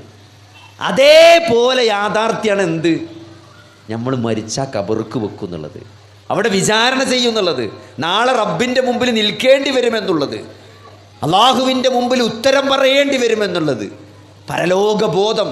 വബിൽ ആഖിറതി ഹും യൂഖിനൂൻ. ആരാണ് വിശ്വാസികളെക്കുറിച്ച് സൂറത്തുൽ ബഖറയിൽ ഖുർആൻ്റെ തുടക്കമാണ് അല്ലേ? ഫാത്തിഹയ്ക്ക് ശേഷം ഖുർആൻ തുടങ്ങുന്നത് അലിഫ് ലാം മീം ദാലികൽ കിതാബു ലാ റൈബ ഫീഹി ഹുദൽ ലിൽ മുത്തഖീൻ അല്ലദീന യുഅ്മിനൂന ബിൽ ഗൈബി വയുഖീമൂന സ്വലാത്ത വമിമ്മാ റസഖ്നാഹും യുൻഫിഖൂൻ വല്ലദീന യുഅ്മിനൂന ബിമാ ഉൻസില ഇലൈക വമാ ഉൻസില മിൻ ഖബ്ലിക് വബിൽ ആഖിറതി ഹും യൂഖിനൂൻ. പരലോകത്ത് ദൃഢവിശ്വാസമുള്ളവരാണവർ. അതായിരുന്നു സഹാബത്തിൻ്റെ പ്രത്യേകത. നമ്മളിപ്പോൾ നമ്മളെ മനസ്സിൽ ഈ ക്ലാസ് കഴിഞ്ഞാൽ എന്ത് ചെയ്യുമെന്ന് ഉറപ്പുള്ള പോലെ ആഖിറത്തിൻ്റെ കാര്യത്തിൽ അവർക്കൊരു ഉറപ്പുണ്ടായിരുന്നു. അതുകൊണ്ട് അത് മുന്നിൽ കണ്ടുകൊണ്ടാണ് അവർ ജീവിച്ചത്. അതിനൊന്നും അവർക്ക് തടസ്സമില്ല. നിങ്ങൾ ആലോചിച്ച്, ഈ നശിക്കുന്ന ദുനിയാവിൽ നമ്മളൊന്ന് ചെറിയ തലച്ചോറിലേക്കുള്ള രക്തക്കോയിൽ ഒന്നാണ് ബ്ലോക്കായിട്ട് സംസാരിക്കാൻ പറ്റാതെ എങ്ങനെ ഈ കസേരയിൽ ഇരിക്കുന്ന നിങ്ങളെ സ്വന്തമായിട്ട് എണീക്കാൻ നിങ്ങൾക്ക് പറ്റുന്ന എന്തുറപ്പുള്ളത്? എത്രയോ ആളുകൾ കസേരയിൽ ഇരുന്നിട്ട് പിന്നെ എന്ത് ചെയ്തിട്ടില്ല, എണീറ്റിട്ടില്ല. പിന്നെ ആ കസേര നേരെ ആംബുലൻസ് എടുത്തുകയാണ് ചെയ്തത്, സ്ട്രെച്ചർക്ക് എടുത്തുകയാണ് ചെയ്തത്. അങ്ങനെ അത്രയും നിസ്സഹായനാണ് മനുഷ്യൻ. തലച്ചോറിലേക്കുള്ള ഒരു രക്തക്കൊയലിൽ ഏതെങ്കിലും ഒരു ബ്ലോക്ക് വന്നാൽ അവിടെ സംസാരശേഷി അവിടെ അവസാനിക്കും, ചലനശേഷി അവിടെ അവസാനിക്കും. ഈ ചിന്തിക്കാനും സംസാരിക്കാനും പ്രവർത്തിക്കാനുമുള്ള കഴിവൊക്കെ സഹോദരങ്ങളെ അതോടെ നിൽക്കും. പിന്നെ പ്രത്യേകിച്ച് നമ്മളെ കൺട്രോളിലാവില്ല. പിന്നെ നമ്മളെ മക്കളും നമ്മളെ പേരക്കുട്ടികളും വല്യാപ്പാനെയും വാപ്പാനെയും കയറ്റിയും കൊണ്ട് നടന്ന് ചികിത്സിക്കായിരിക്കും. നമുക്ക് പ്രത്യേകിച്ച് റോളുണ്ടാവില്ല. നമ്മളെ ജീവിതം അതോടെ അവസാനിക്കുകയാണ് സഹോദരങ്ങളെ. അപ്പോൾ അതുകൊണ്ട് ഇതൊരു യാഥാർത്ഥ്യമാണ് മരണം എന്നുള്ളത്. അതൊരാൾക്കും രക്ഷപ്പെടാൻ സാധ്യമല്ല. മരണത്തെ ആരെങ്കിലും അതിജീവിച്ചിരുന്നെങ്കിൽ അത് അള്ളാഹുവിൻ്റെ റസൂൽ അതിജീവിക്കുമായിരുന്നു. അതുകൊണ്ട് ഒരിക്കലും അത് സാധ്യമല്ല. അത് കീഴടങ്ങേണ്ടി വരും. മരണത്തിന് ശേഷം ഒരു ജീവിതമുണ്ട് എന്നാണ് വിശുദ്ധ ഖുർആൻ അതിൻ്റെ 1/3 മരണാനന്തര ജീവിതത്തെക്കുറിച്ചാണ്, മരണത്തിന് ശേഷമുള്ള യാഥാർത്ഥ്യത്തെക്കുറിച്ചാണ്. അത് വളരെ കൃത്യമായിട്ടാണ് വിശുദ്ധ ഖുർആൻ നമുക്ക് ബോധ്യപ്പെടുത്തി തന്നിട്ടുള്ളത്. ആരാണ് സ്വർഗ്ഗക്കാർ, ആരാണ് നരകക്കാർ, എങ്ങനെയാണ് വിചാരണ, സ്വർഗത്തിലേക്കും നരകത്തിലേക്കും മാറ്റപ്പെടും അല്ലേ? ശിർക്ക് സംഭവിച്ചാൽ അള്ളാഹു പുറത്തു തരൂല എന്നാണ്, അള്ളാഹു മാപ്പ് നൽകൂല എന്നാണ്. നരകം നിർബന്ധമാണ്, സ്വർഗം നിഷിദ്ധമാണെന്നാണ്. അപ്പോൾ ഇത്രയും വ്യക്തമായി അള്ളാഹു നമ്മളെ പഠിപ്പിച്ച ഈ കാര്യം. അപ്പോൾ മരണത്തിന് ശേഷം അത് അവർ കൃത്യമായിട്ട് എന്ത് ചെയ്തിട്ടുണ്ട്, അവർക്കത് ബോധ്യപ്പെട്ടിട്ടുണ്ട്. അവർ അതറിഞ്ഞുകൊണ്ട് അത് മനസ്സിലാക്കിക്കൊണ്ടാണ് അവർ ജീവിച്ചിട്ടുള്ളത്. അതുകൊണ്ട് ഒരിക്കൽ നല്ല ഭക്ഷണം കൊണ്ടുവന്ന സന്ദർഭത്തിൽ, നല്ലൊരു ഭക്ഷണം വിളമ്പിയ സന്ദർഭത്തിൽ അബ്ദുറഹ്മാൻ ഇബ്നു ഔഫ് റളിയല്ലാഹു അൻഹു ഇതേപോലെ കോടീശ്വരനായി ജീവിച്ച ആ സഹാബി കരയുന്നുണ്ട് എന്നാണ്. ഭാര്യ ചോദിക്കുന്നുണ്ട്, എന്താണ് അബ്ദുറഹ്മാൻ താങ്കൾ എന്താണ് കരയുന്നതെന്ന് ചോദിച്ച്. അപ്പോൾ എനിക്ക് ഓർമ്മ വരുന്നത് മിസ്അബ് ഇബ്നു ഉമൈറിനെയാണെന്നാണ് അല്ലേ? ഷഹീദായിട്ട് കഫംപുട വെക്കുമ്പം തലമറക്കുമ്പോൾ കാലുമറയുമ്പോൾ തല മറക്കാൻ കഴിയാത്ത മിസ്അബിനെയാണ് എനിക്ക് ഓർമ്മ വരുന്നത് എന്നാണ്. കാരണം മിസ്അബൊക്കെ അങ്ങോട്ട് ഷഹീദായിപ്പോയി. ഞാൻ ചെയ്തതിനൊക്കെ അള്ളാഹു എനിക്ക് ഈ ഭൂമിയിൽ തന്നെ തന്നോ എന്ന് ഞാൻ സംശയിക്കുകയാണ്. പരലോകത്ത് എനിക്കൊരു ഓരിയും ഉണ്ടാവില്ല എന്ന് ഞാൻ ഭയപ്പെടുകയാണ് എന്ന് പറഞ്ഞുകൊണ്ട് അദ്ദേഹം ആ ഭക്ഷണം കഴിക്കാതെ അത് മാറ്റിവെച്ചു എന്ന് ചരിത്രത്തിൽ സീറയിൽ കാണാൻ പറ്റും. അപ്പോൾ എന്താ വെച്ചാൽ അത് ആ ബോധമാണ്, ആ മനസ്സാണ്. അവർക്ക് സമ്പത്തുണ്ട് എന്നുള്ളതല്ല, ആ സമ്പത്തൊക്കെ ഉണ്ടായപ്പോഴും ദുനിയാവിനോട് അവർ കാണിച്ച അള്ളാഹുവിൻ്റെയും റസൂലിൻ്റെയും കൽപ്പനകൾക്ക് അവർ നൽകിയൊരു സ്ഥാനമുണ്ട്. മരണത്തിനു ശേഷം ഒരു ജീവിതമുണ്ട് എന്ന യാഥാർത്ഥ്യം അവർ തിരിച്ചറിഞ്ഞുകൊണ്ട് അതിനനുസരിച്ച് ഏത് സെക്കൻഡും ഏതവസരത്തിലും അവർക്ക് ജീവിക്കാൻ സാധിച്ചു എന്നതാണ് അവരെ നമ്മളിൽ നിന്ന് വ്യത്യസ്തരാക്കുന്നത്. അതുകൊണ്ട് നമ്മൾ ദുനിയാവ് എന്ന് പറഞ്ഞാൽ ഇതൊരു ട്രാപ്പാണ്. ദുനിയാവിനെ പറ്റി അള്ളാഹു സുബ്ഹാനഹു വ തആല പറഞ്ഞു കൊടുത്തൊക്കെ വമൽ ഹയാത്തു ദുനിയ ഇല്ലാ മതാഉൽ ഗുറൂർ എന്നാണ് പറഞ്ഞത്.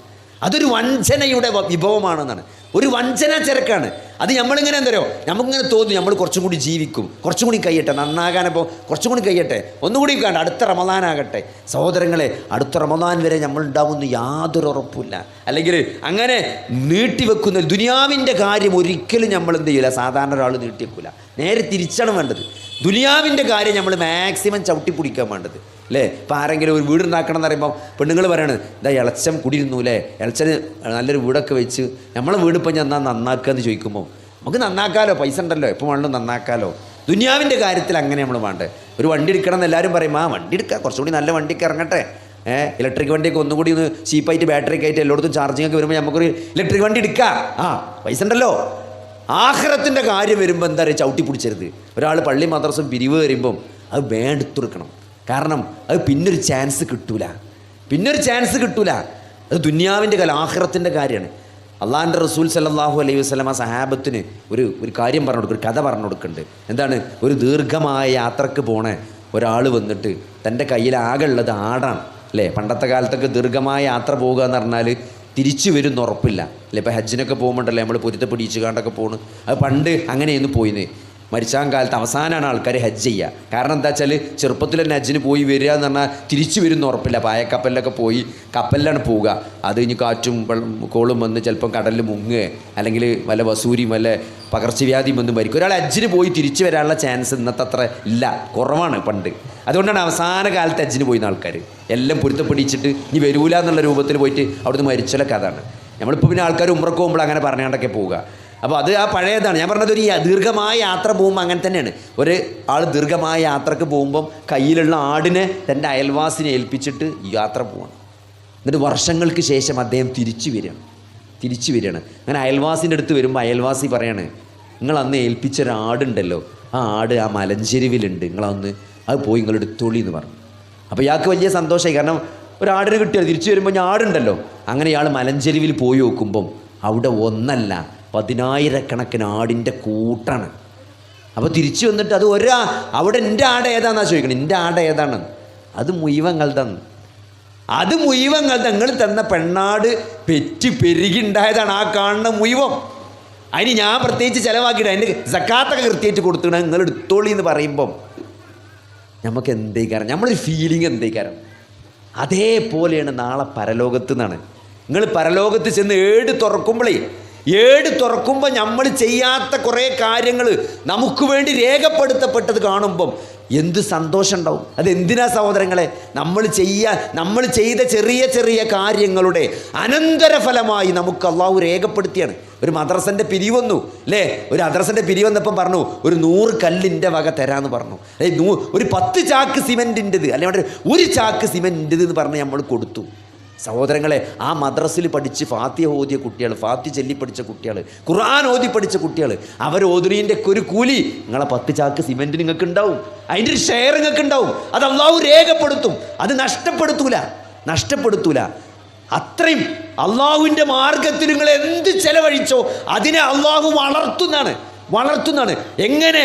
ഒരു നെല്ലിൻ്റെ മണി അള്ളാഹു പറഞ്ഞ ഉദാഹരണം എന്താ? നിങ്ങൾ അള്ളാഹു ഖുർആനിൽ അള്ളാഹിൻ്റെ മാർഗത്തിൽ ചെലവഴിച്ച സമ്പത്തിനെ അള്ളാഹു വർദ്ധിപ്പിക്കുമെന്ന് പറഞ്ഞതിന് ഉദാഹരണം ഒരു നെൽമണി, ഒരു കൃഷിയിൽ നമ്മൾ ഒരു വിത്തിട്ടാൽ അതിങ്ങനെ ഒരു തൂമ്പ് വന്ന് ഒരു കതിരുമ്മ തന്നെ എത്ര നെല്ലുണ്ടാവും? നിങ്ങൾ ആലോചിച്ച് നോക്കി. ഒരു കതിരുമ്മ അങ്ങനത്തെ എത്ര കതിരുണ്ട് ഒരു നെല്ലിന് അല്ലേ? അങ്ങനെയാണ് അള്ളാഹു പ്രതിഫലങ്ങൾ വർദ്ധിപ്പിച്ചു കൊടുക്കുക എന്നാണ്. അപ്പോൾ അത്രയും പ്രതിഫലമാണ് ഒരു വിശ്വാസിയെ കാത്തിരിക്കുന്നത്. അപ്പോൾ അതുകൊണ്ട് എന്താ പറയുക, അത് ആ ബോധമുള്ള ഒരാളെ സംബന്ധിച്ചിടത്തോളം അയാൾ എന്തിനും തയ്യാറാണ്. ആര് വന്ന് ചോദിച്ചാലും പൈസ എടുത്തു കൊടുക്കും അല്ലേ? മദ്രസ ഉണ്ടാക്കുന്നുണ്ട്, ശരിയായ അക്കീദ പഠിപ്പിക്കോ, ശരിയായ ഖുർആനും ഹദീസും പഠിപ്പിക്കണ മദ്രസ ആണോ, എന്നാ പൈസ കൊടുക്കും. അത്ര ചോദ്യമുള്ളൂ. ശരിയായ മനഹജും അക്കീദ അനുസരിച്ചാണോ അവിടെ പഠിപ്പിച്ചാന്ന് ഉറപ്പുണ്ടെങ്കിൽ പിന്നെ അതിൻ്റെ പൈസ ഉണ്ടെങ്കിൽ എടുത്തു കൊടുക്കും. ഇതൊന്നും നമ്മൾ മരിച്ചുമ്പോൾ കൊണ്ടുപോകില്ല. ഇതൊക്കെ അനന്തരാവകാശികൾ ഓഹരി വെച്ചെടുക്കുള്ളൂ. നമുക്ക് വേണ്ടി എന്ന് പറയാൻ സഹോദരങ്ങളെ, നമുക്കതാണ്. മരിക്കുമ്പോൾ എപ്പോഴും ആൾക്കാരെന്താ പറയുക, എൻ്റെ ഭാര്യ എൻ്റെ കുട്ടികൾ ഓരെന്താ കാട്ടുക എന്നാണ്. അതിനെപ്പറ്റി ഒരു ബേജാറും നിങ്ങൾക്ക് വേണ്ട. നമ്മുടെ നാട്ടിൽ നമ്മൾ ഈ കിറ്റ് കൊണ്ടേ കൊടുക്കാൻ പോകും. അപ്പോൾ ഒരു എത്തിയും കുട്ടി 5 പെൺകുട്ടികൾ ഉള്ള ഒരു വീടുണ്ട്, 5 പെൺകുട്ടികൾ ആ പെരയിൽ. അപ്പോൾ വാപ്പ മരിച്ചുപോയി. അപ്പോൾ സ്വാഭാവികമായിട്ടും നമ്മുടെ സമൂഹത്തിൽ എന്താ വെച്ചാൽ എത്തിയും കുട്ടികളെ വീട് എന്നുള്ളതുകൊണ്ട് എല്ലാ സംഘടനക്കാരും കിറ്റ് കൊണ്ടേ കൊടുക്കും. നമ്മളിപ്പോൾ സംഘടനക്കാർ മത്സരിക്കണല്ലോ, ലീഗാണെങ്കിലും മാർക്സിസ്റ്റ് ആണെങ്കിലും AP ആണെങ്കിലും EK ആണെങ്കിലും ജമാഅത്താണെങ്കിലും മുജാഹിദാണെങ്കിലും ഒക്കെ എല്ലാവർക്കും കിറ്റ് ഉണ്ടല്ലോ. അപ്പോൾ കിറ്റ് ഇങ്ങനെ വരും ഈ പെരയ്ക്ക്. അപ്പോൾ അതിൻ്റെ അപ്പുറത്ത് തന്നെ ഒരു പെരുണ്ട്. അവിടെ എന്താ വെച്ചാൽ കാര്യമായിട്ട് മെച്ചൊന്നുമില്ല, വളരെ അവസ്ഥ മോശമാണ്. അവിടെ ഒരു പാപ്പുണ്ട്, പണിക്കൊന്നും പോലെ പറ്റ വയസ്സായിക്കണ്. അപ്പോൾ ഈ ഇമ്മ ഇങ്ങനെ ഇവിടേക്ക് കിറ്റ് വരുമ്പോൾ ഈ ഇമ്മ പുറത്തിറങ്ങിക്കും. അപ്പോൾ ചിലപ്പോൾ ഒരു കിറ്റ് ആരെങ്കിലുമൊക്കെ കൊടുക്കും. അപ്പോൾ കൊടുക്കാൻ അമ്മ പോയി ചോദിക്കും ചിലപ്പോൾ. അപ്പോൾ ഒരിക്കൽ അമ്മ പറഞ്ഞാണെന്ത്, ഇവിടെ ഒരു തന്തണ്ട്, അയാൾ മരിച്ചിട്ടിയാൽ മതിയെന്ന്. അയാളെ കൊണ്ട് ഒരു മെച്ചമില്ല. അയാളിവിടെ ഇങ്ങനെ നിൽക്കണോണ്ടാണ് ഞങ്ങൾക്ക് കിറ്റ് കിട്ടാത്തത്. അല്ല, നമ്മൾ മനസ്സിലാക്കേണ്ട ഒരു പോയിൻ്റ് എന്താ പറയുക, നമ്മൾ വിചാരിച്ചാൽ നമ്മളുള്ളതുകൊണ്ടാണ് ഇവിടെ ഇങ്ങനെ എല്ലാ മക്കളും ഒക്കെ ഉസാറായി നിൽക്കണമെന്നാണ്. അവിടെ ഒരു അനുഭവം പറയാം. അതായത് ഒരാളെ മകൻ ഉണ്ടായിരുന്നു, തീരെ പറഞ്ഞാൽ കേൾക്കില്ല, ഒരു നിലക്കും. ഇയാൾ പഠിച്ച പണി 18 മകനെ നന്നാക്കാൻ നോക്കിയിട്ട് മകൻ നന്നായിട്ടില്ല. ഇയാളൊരു ആക്സിഡൻ്റ് ആയിട്ടാണ് മരിച്ചോട് മകൻ നന്നായി. നമ്മൾ പറയല്ലേ അത്രേ ഉള്ളൂ. അപ്പോൾ ആ മരണം കൊണ്ട് ആ മകൻ നന്നായി, ആ കുടുംബം രക്ഷപ്പെട്ടു. അപ്പോൾ നമ്മൾക്ക് തോന്നലാണ് നമ്മളിങ്ങനെ നിൽക്കണോണ്ടാണ് ഇതൊക്കെ നിൽക്കണം. നമ്മൾ പോയാൽ ബല കാര്യം ഭയങ്കര കഷ്ടമായി കയറുന്നു തോന്നുകയാണ്. നമ്മൾ പോയാൽ ചിലപ്പോൾ ബല മെച്ചപ്പെടും. കുറച്ച് ദിവസമൊക്കെ നമ്മൾ ഓർമ്മ ഉണ്ടാവും, നമ്മളെ ഫോണും കുപ്പായും ഒക്കെ കാണുമ്പോൾ, നമ്മളെടുത്തിനെ കോപ്പിയും ക്ലാസ്സൊക്കെ കാണുമ്പോൾ. പിന്നൊക്കെ എന്ത് അതൊക്കെ കഴിഞ്ഞ് മനുഷ്യൻ്റെ അവസ്ഥ തന്നെ. ആരും ഇവിടെ ഈ ദുനിയാവിൽ റീപ്ലേസ് ചെയ്യാൻ പറ്റാത്ത ഒന്നുമില്ല. നിങ്ങൾ അങ്ങനെ വിചാരിച്ചണ്ട. ഇപ്പോൾ ഞാൻ ഒരു വലിയ ഡോക്ടറാണ് വെച്ചാൽ, പണ്ടൊരു ഡോക്ടർ അദ്ദേഹത്തിൻ്റെ അനുഭവ കുറിപ്പിൽ ചെയ്തിട്ടുണ്ട്. വലിയ ക്യാൻസറിന് ചികിത്സിക്കുന്ന ഡോക്ടറാണ് അദ്ദേഹം. അപ്പോൾ അദ്ദേഹത്തിൻ്റെ രോഗി ആരാറിയങ്ങൾ അമേരിക്കയിലെ ഏറ്റവും പ്രശസ്തനായ ഹാർട്ടിന് ഓപ്പറേഷൻ ചെയ്യുന്ന ഡോക്ടറാണ്. ചെറിയ പ്രായത്തിൽ ക്യാൻസർ വന്ന് ഡോക്ടർ ഇപ്പോൾ ICUയിൽ മരിച്ചാൽ കിടക്കുക.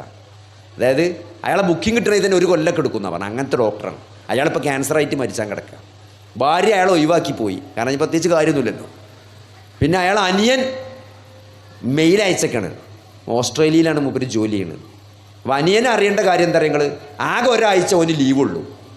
അപ്പോൾ വന്നാൽ ഇയാൾ മരിച്ചും വേണം, മറവ് ചെയ്യും വേണം, ഓൻ തിരിച്ചു പോവും വേണം. ആ ടൈം എപ്പോഴാണെന്നാണ് ഡോക്ടറോട് ചോദിക്കണത്. ഏത് ഒരാഴ്ച ലീവുള്ളൂ, അപ്പോൾ ഞാൻ എപ്പോൾ വന്നാലാണ് ഏകദേശം ഇതിനൊക്കെ ഒന്ന് കൂടി മടങ്ങാൻ പറ്റുകയെന്ന്.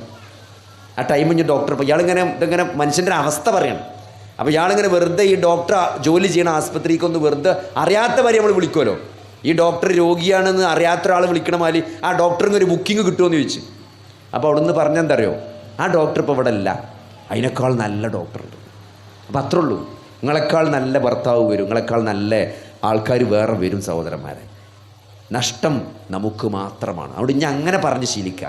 ഞാൻ മരിച്ചാൽ എൻ്റെ കുട്ടിയാൾക്ക് ആരുണ്ടാകുന്നല്ല, ഞാൻ മരിച്ച ആരുണ്ടാകുക, ഇച്ച് കബറിൽ എന്താ ഉണ്ടാകുക എന്നാണ് നമ്മൾ ചിന്തിക്കേണ്ടത്.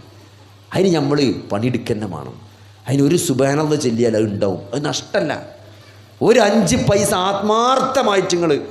ആത്മാർത്ഥമായിട്ട് ഹദീസിൽ കാണാൻ പറ്റും. ഒരാളെ സ്വതക്ക കൊടുക്കാൻ തീരുമാനിച്ചു.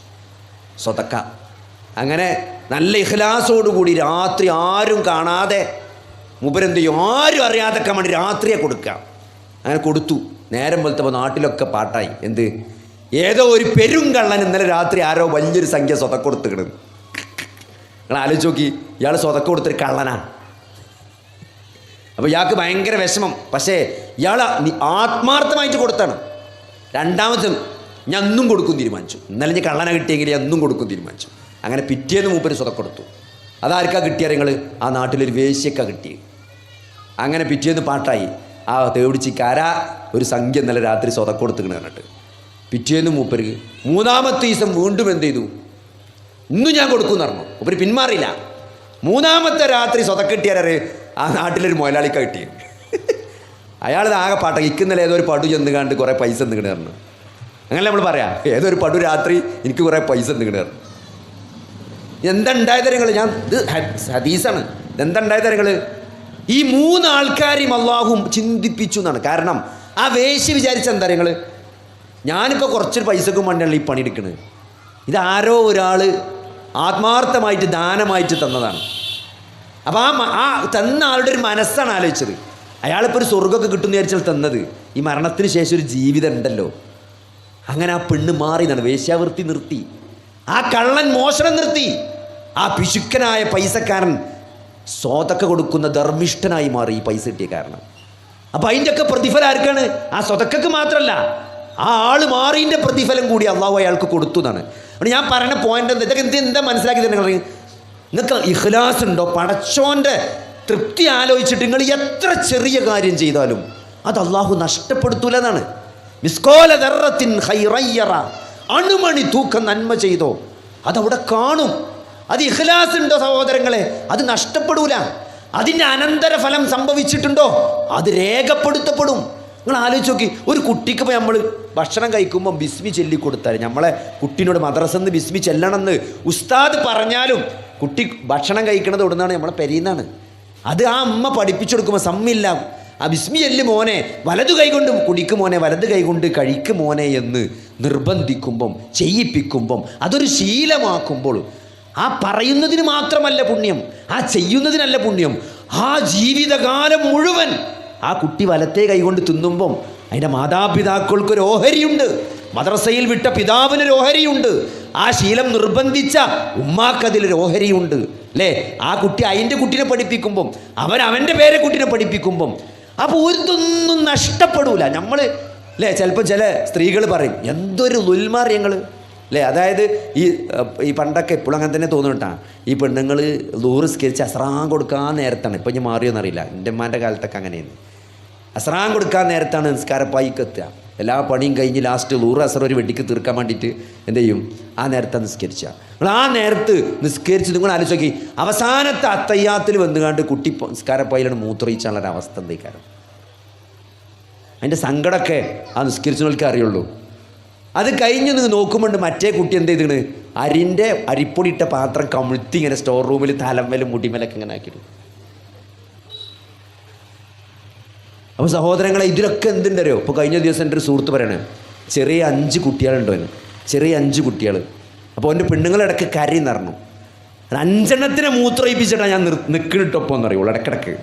ഇത് രാവിലെ 4 സ്കൂളിലും പറഞ്ഞയച്ച് ഈ ചെറിയ കുട്ടികളെ മൂത്രയിപ്പിക്കാൻ ഒരു ഇടങ്ങേറുള്ള കാര്യം തന്നെയാണ്. ബാത്റൂം പോകണം, പിന്നെന്താണ് ഇങ്ങോട്ട് വരണം. അപ്പോൾ ചില പെണ്ണുങ്ങൾ ചുരിദാർ ഇടില്ല. അപ്പോൾ എന്താ ഉണ്ടാകുക വെച്ചാൽ, ഈ ചെറിയ കുട്ടികളുണ്ടാകുമ്പോൾ ഇടയ്ക്കിടയ്ക്ക് ബാത്റൂം പോകുമ്പോൾ മാക്സിയ നല്ല അറിയും. ചുരിദാർ ഇടണമെന്നൊക്കെ പൂതിയുണ്ട്, പക്ഷെ എങ്ങനെ ചുരിദാർ നനയും. ഇപ്പോഴത്തെ ചുരിദാർ പിന്നെ പൊന്തിച്ചാൻ പറ്റും തോന്നുന്നു.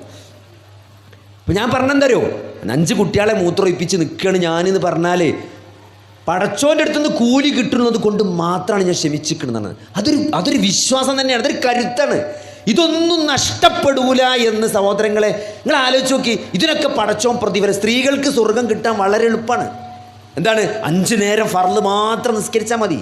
റമദാനിൽ ഫർള് മാത്രം, റമദാൻ മാസം മാത്രം നോമ്പുവറ്റാൽ മതി. 5 നേരം ഫർള് മാത്രം നിസ്കരിക്കുകയും റമദാൻ മാത്രം നോൽക്കുകയും ഭർത്താവിനനുസരിക്കുകയും ചെയ്താൽ അവർക്ക് സ്വർഗം അല്ലാഹുവിൻ്റെ റസൂൽ ഗ്യാരണ്ടി കൊടുത്ത്. എന്തുകൊണ്ടാണ് നിങ്ങൾ ഈ കഷ്ടപ്പാടുകൊണ്ടാണ്. അപ്പോൾ അതുകൊണ്ട് നമ്മൾ മനസ്സിലാക്കേണ്ടത്, ആഖിറുണ്ടോ പരലോകമുണ്ടോ വിചാരണുണ്ടോ ഒന്നും നഷ്ടാവില്ല. നല്ല ഇഖ്ലാസ് ഉണ്ടായാൽ മതി. ഇഖ്ലാസ് ഇല്ലെങ്കിൽ എന്ത് ചെയ്യും? കർമ്മങ്ങൾ നഷ്ടപ്പെടും. ശിർക്ക് വരരുത്. വിശ്വാസത്തിൽ ശിർക്ക് കലരാതിരിക്കുകയും നല്ല ഇഖ്ലാസോടുകൂടി ലോകമാന്യമില്ലാതെ, റിയാ ഇല്ലാതെ, സുംഅത്തില്ലാതെ, ആൾക്കാർ കേൾക്കണം കാണണം എന്ന വിചാരമില്ലാതെ പടച്ചോൻ്റെ തൃപ്തി മാത്രം ആഗ്രഹിച്ചുകൊണ്ട് നിങ്ങൾ കർമ്മങ്ങൾ ചെയ്താൽ അതൊരിക്കലും നഷ്ടപ്പെടില്ല. ഇന്നമാ നുത്ഇമുക്കും ലിവജ്ഹില്ല ലാ നുരീദു മിൻകും ജസാഅൻ വലാ ശുക്കൂറ. വെള്ളിയാഴ്ച രാവിലെ സൂറത്തു ഇൻസാനും നമ്മൾ സുബൈക്ക് 2ാമത്തെ റക്അത്തിൽ ഓതുന്ന സൂറത്താണ്. സൂറത്തു ഇൻസാനിലായതാണ് ലാ നുരീദു മിൻകും ജസാഅൻ വലാ ശുക്കൂറ. എന്താണ്? എന്താണ്? ഞങ്ങൾ അവരെ ഭക്ഷിപ്പിക്കുന്നു. പാവപ്പെട്ട ആളുകൾക്ക് ഞങ്ങൾ വിശ്വാസികൾ ഭക്ഷണം കൊടുക്കുന്നത് എന്തിനാണ്? ലിവജ്ഹില്ല, അള്ളാൻ്റെ വജ്ഹ് ആഗ്രഹിച്ചു കൊണ്ടാണ്. ലാ നുരീദു മിൻകും ജസാഅൻ വലാ ശുക്കൂറ. ഞങ്ങൾ ഒരു നന്ദിയുടെ വാക്കോ ഒരു പ്രതിഫലമോ ആഗ്രഹിക്കുന്നില്ല എന്നുള്ളതാണ്. ആ ആയത്ത് വ്യാഖ്യാനിച്ചിട്ട് ഷെയ്ഖുൽ ഇസ്ലാം ഇബ്നു തൈമിയ്യ റഹ്മത്തുള്ളാഹി പറയണത് എന്തറിയത്? ഒരു പ്രതിഫലം ഒരു നന്ദിയും ഞങ്ങൾ ആഗ്രഹിക്കണില്ല എന്നാണ് വിശ്വാസികൾ. ആർക്കെങ്കിലും എന്തെങ്കിലും ചെയ്തു കൊടുത്താൽ, ഭക്ഷണം കൊടുത്താൽ. എന്നിട്ട് അദ്ദേഹം പറയാണ്, ചില ആളുകൾ ചിലപ്പോൾ എന്തു പറയും, ഒന്നും വേണ്ട, ഇപ്പോൾ ഒരു പെരീക്കൊരു കിറ്റ് കൊണ്ടേ കൊടുക്കണം, അല്ലെങ്കിൽ കുറച്ച് പൈസ കൊണ്ടേ കൊടുക്കുക. അപ്പോൾ ആ പെരിയിലമ്മ സന്തോഷം കൊണ്ട് തൃപ്തിയോണ്ട്, മോനെ പടച്ചോ എന്നെ കാക്കട്ടെ, എനിക്ക് നല്ലത് വരുത്തട്ടെ എന്ന് പറയുമ്പോൾ ചില ആൾക്കാർ പറയും, ഒന്നും വേണ്ടമ്മ, ഞങ്ങളൊന്നും ആഗ്രഹിക്കില്ല, നിങ്ങളെ ഈ പ്രാർത്ഥന ഉണ്ടായാൽ മതി അല്ലേ? അങ്ങനെ പറയലുണ്ട് ആൾക്കാർ. അതുപോലും പറയരുത് നാം. അവരുടെ പ്രാർത്ഥനക്കല്ല നമ്മൾ കൊടുക്കണത്. നിങ്ങൾ എനിക്ക് പ്രാർത്ഥിക്കാൻ വേണ്ടിയല്ല ഞങ്ങൾക്ക് എന്ത് ചെയ്യണത്, നിങ്ങൾക്ക് എന്തെങ്കിലും ചെയ്തു തരുന്നത്. ഞാൻ അള്ളാഹുവിൻ്റെ പ്രതിഫലം ആഗ്രഹിച്ചിട്ടാണ്.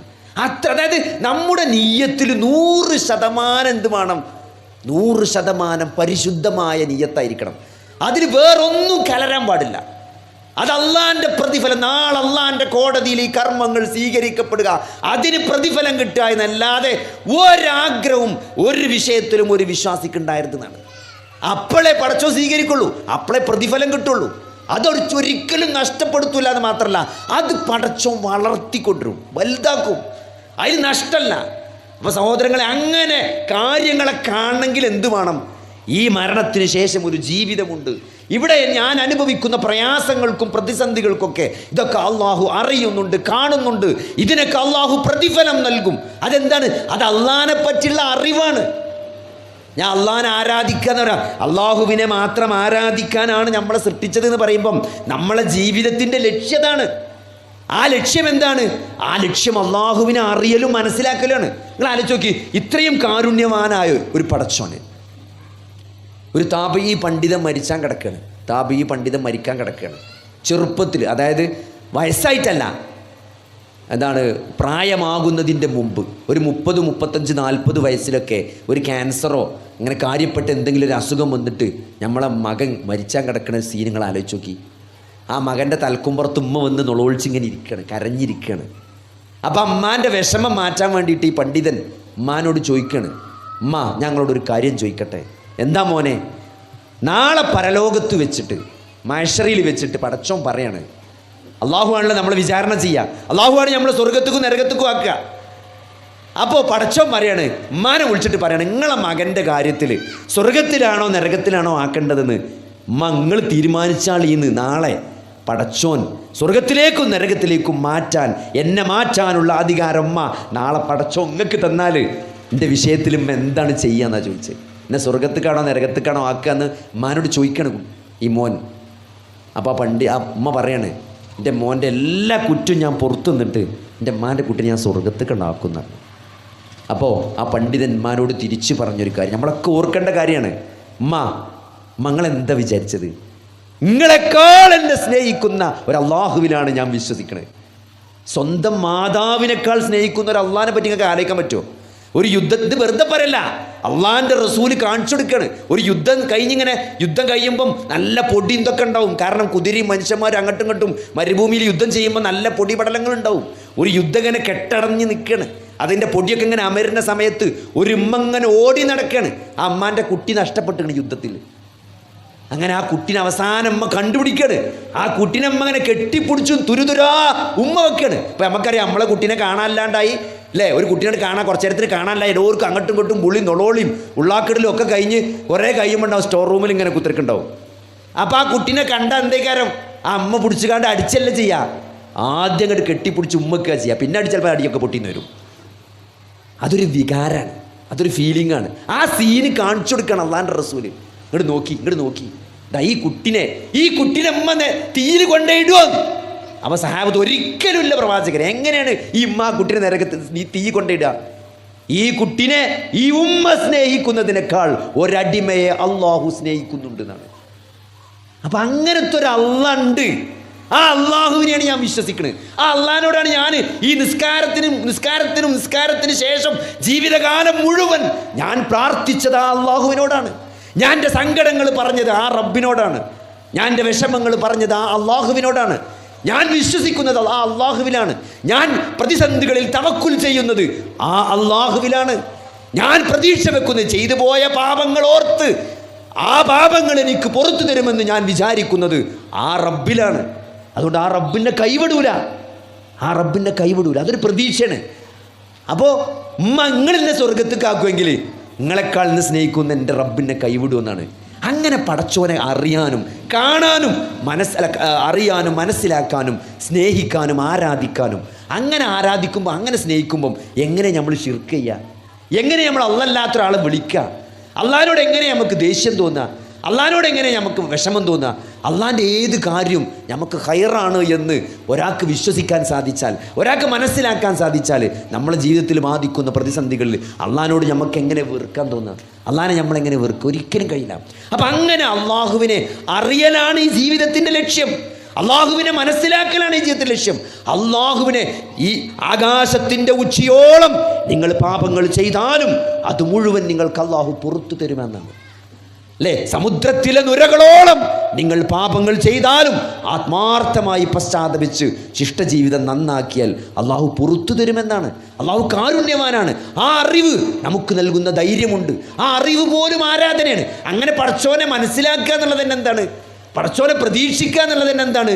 അത് ആരാധനയാണ്, ഇബാദത്താണ്. അള്ളാഹിനെ സ്നേഹിക്കുക എന്നുള്ളത്, അള്ളാഹിനെ സ്നേഹം. വല്ലദീന ആമനു അശദ്ദു ഹുബ്ബൻ ലില്ലാ എന്നാണ്. അശദ്ദു ഹുബ്ബൻ ലില്ലാ.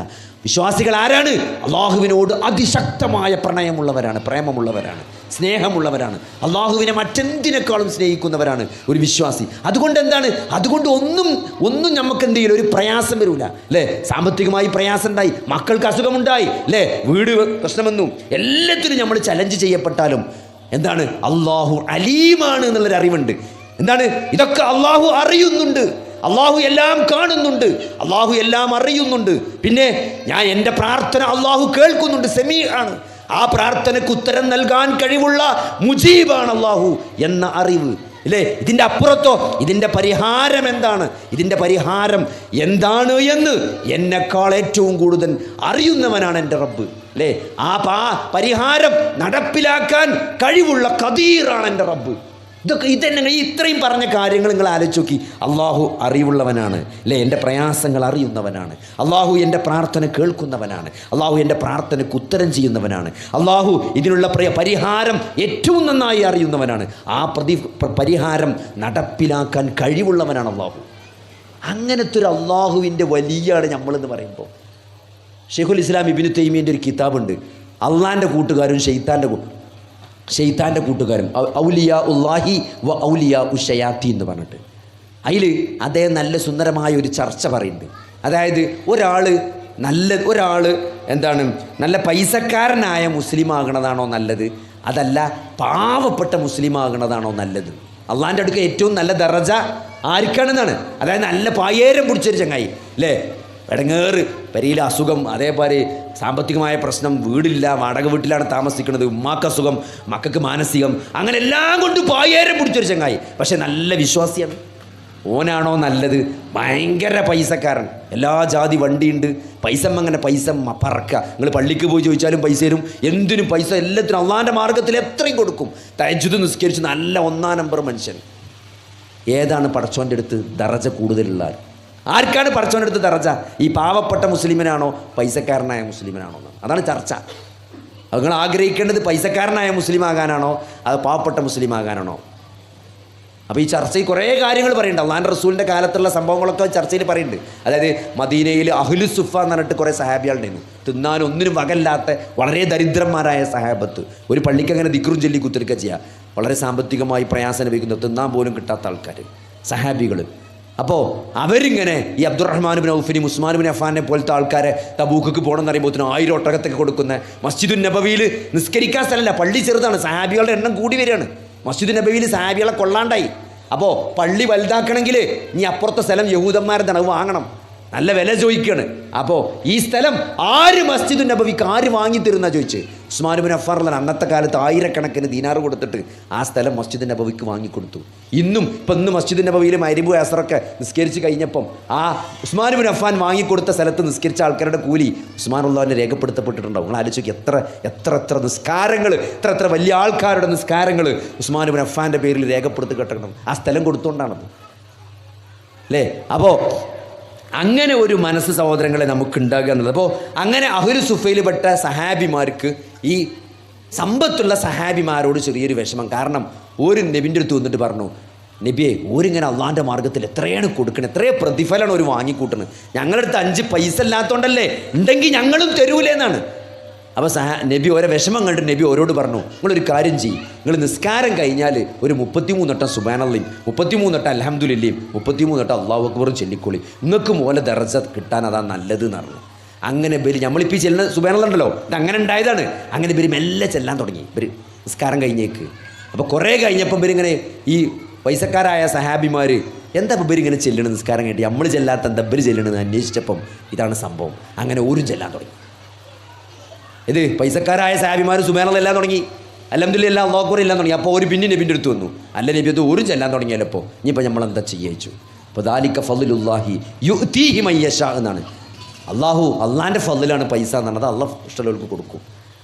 എന്നിട്ട് അവസാനം ഷെയ്ഖുൽ ഇസ്ലാം ഇബ്നു തൈമിയ ആ ചർച്ച അവസാനിപ്പിക്കുന്നത് വിശുദ്ധ ഖുർആനിലെ ആയത്ത് ഉദ്ധരിച്ചുകൊണ്ടാണ്. കാരണം നമുക്ക് പറയാൻ കഴിയൂല ആരാണ് അള്ളാഹിൻ്റെ അടുക്കൽ ദർജയുള്ള ആളെന്ന്. ഇന്ന അക്രമക്കും ഇൻദല്ലാഹി അത്ഖാക്കും. അള്ളാഹിൻ്റെ അടുക്കൽ ഏറ്റവും ആദരണീയനായവൻ ഏറ്റവും നല്ല തഖ്വയുള്ളവനാണ്. തഖ്വ ഹൃദയത്തിലാണ്, നമുക്ക് പുറത്തുനിന്ന് പറയാൻ കഴിയൂല. അത് പടച്ചോന് മാത്രം അറിയുന്ന കാര്യമാണ്. ആർക്കാണ് പടച്ചോൻ, ആരടുത്താണ് കൂടുതൽ തഖ്വയുള്ളത്, ആർക്കാണ് പടച്ചോനെ കൂടുതൽ സ്നേഹവും പേടിയും പ്രതീക്ഷയൊക്കെ ഉള്ളത് എന്നുള്ളത് പടച്ചോന് മാത്രമേ അറിയുള്ളൂ. അതുകൊണ്ട് നമുക്ക് ജഡ്ജ് ചെയ്യാൻ പറ്റില്ല. അപ്പോൾ അതുകൊണ്ട് സഹോദരങ്ങളെ, നമുക്ക് വേണ്ട സാധനം എന്ന് പറഞ്ഞാൽ തെക്കുവയാണ് വേണ്ടത്. നാളെ പടച്ചോൻ്റെ മുമ്പിൽ ഹാജരാകുമ്പം ആ തെക്കുവ ഉണ്ടാകണമെങ്കിൽ എന്ത് വേണം? അള്ളാനെ നമ്മൾ അറിയേണ്ട മാതിരി എന്ത് ചെയ്യണം? അള്ളാനെ അറിയണം, അള്ളാനെ മനസ്സിലാക്കണം. അതെങ്ങനെയാണ്? അത് ഈ ഖുർആനിലൂടെയാണ്, അത് ഈ ഹദീസിലൂടെയാണ്, അത് അള്ളാൻ്റെ റസൂല് പഠിപ്പിച്ച കാര്യങ്ങളിലൂടെയാണ്.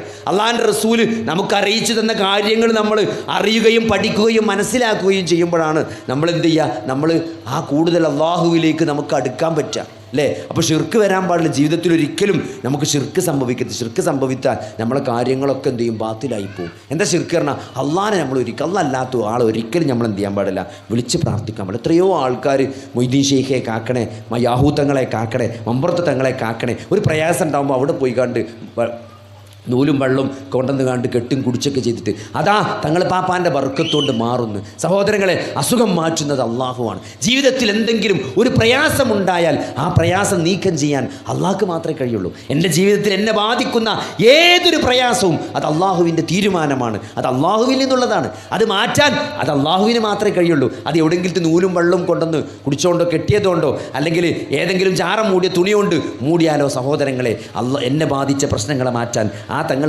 മരിച്ച് മൺമറഞ്ഞു പോയ ഒരു തങ്ങൾ പാപ്പാക്കും കഴിയില്ല. അത് അള്ളാഹു പഠിപ്പിച്ചതാണ്. അതാണ് തൗഹീദ് എന്ന് പറഞ്ഞാൽ. അപ്പോൾ അതിൽ അള്ളാഹുവിൻ്റെ പേരിൽ മാത്രമേ സത്യം ചെയ്ത് പറയാൻ പാടുള്ളൂ. അല്ല, ഇവിടെ എത്ര ആൾക്കാർ പണ്ടക്കറികൾ മമ്പുറത്ത് തങ്ങൾ പാപ്പ സത്യം എന്ന് പറയും. പഠിച്ചോ അള്ളാഹു സത്യം എന്ന് പറയാൻ ആൾക്കാർക്ക് പേടിയത്. അല്ല, അള്ളാഹു സത്യം എന്ന് പറയാൻ പേടിയില്ലേന്നു. മമ്പുറത്ത് തങ്ങളോട് സത്യം പറഞ്ഞാൽ അപ്പോൾ പേടിയാണ്, അപ്പോൾ മുണ്ടില്ല. അള്ളാഹു അള്ളാഹി ഈസി ആയിട്ട് പറയും. കാരണം അത് പിന്നെ കുറേ കഴിഞ്ഞിട്ടല്ലേ മഹ്ശറയൊക്കെ. തങ്ങൾ പാപ്പാൻ്റെ ഇപ്പം തന്നെ കിട്ടുന്ന പേടിച്ചിട്ട് തങ്ങൾ പാപ്പാൻ്റെ കുരുത്തക്കേട് തട്ടുന്നു.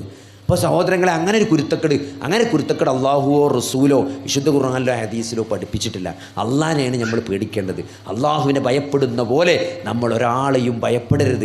അള്ളാഹുവിൽ പ്രതീക്ഷയർപ്പിക്കുന്നത് പോലെ നമ്മൾ വേറൊരാളിലും പ്രതീക്ഷയർപ്പിക്കാൻ പാടില്ല. അള്ളാഹിനോട് പ്രാർത്ഥിക്കണ പോലെ വേറൊരാളോട് നമ്മൾ പ്രാർത്ഥിക്കാൻ പാടില്ല. അതന്നെയാണ് ആരാധന എന്ന് പറഞ്ഞാൽ. അള്ളാഹിനെ പറ്റി സത്യം ചെയ്യാൻ പാടുള്ളൂ, അള്ളാഹ്ക്ക് നേർച്ച നേരാൻ പാടുള്ളൂ. അള്ളല്ലാത്ത ഒരാളെ പേരിൽ നമ്മൾ നേർച്ച നേരാൻ പാടില്ല.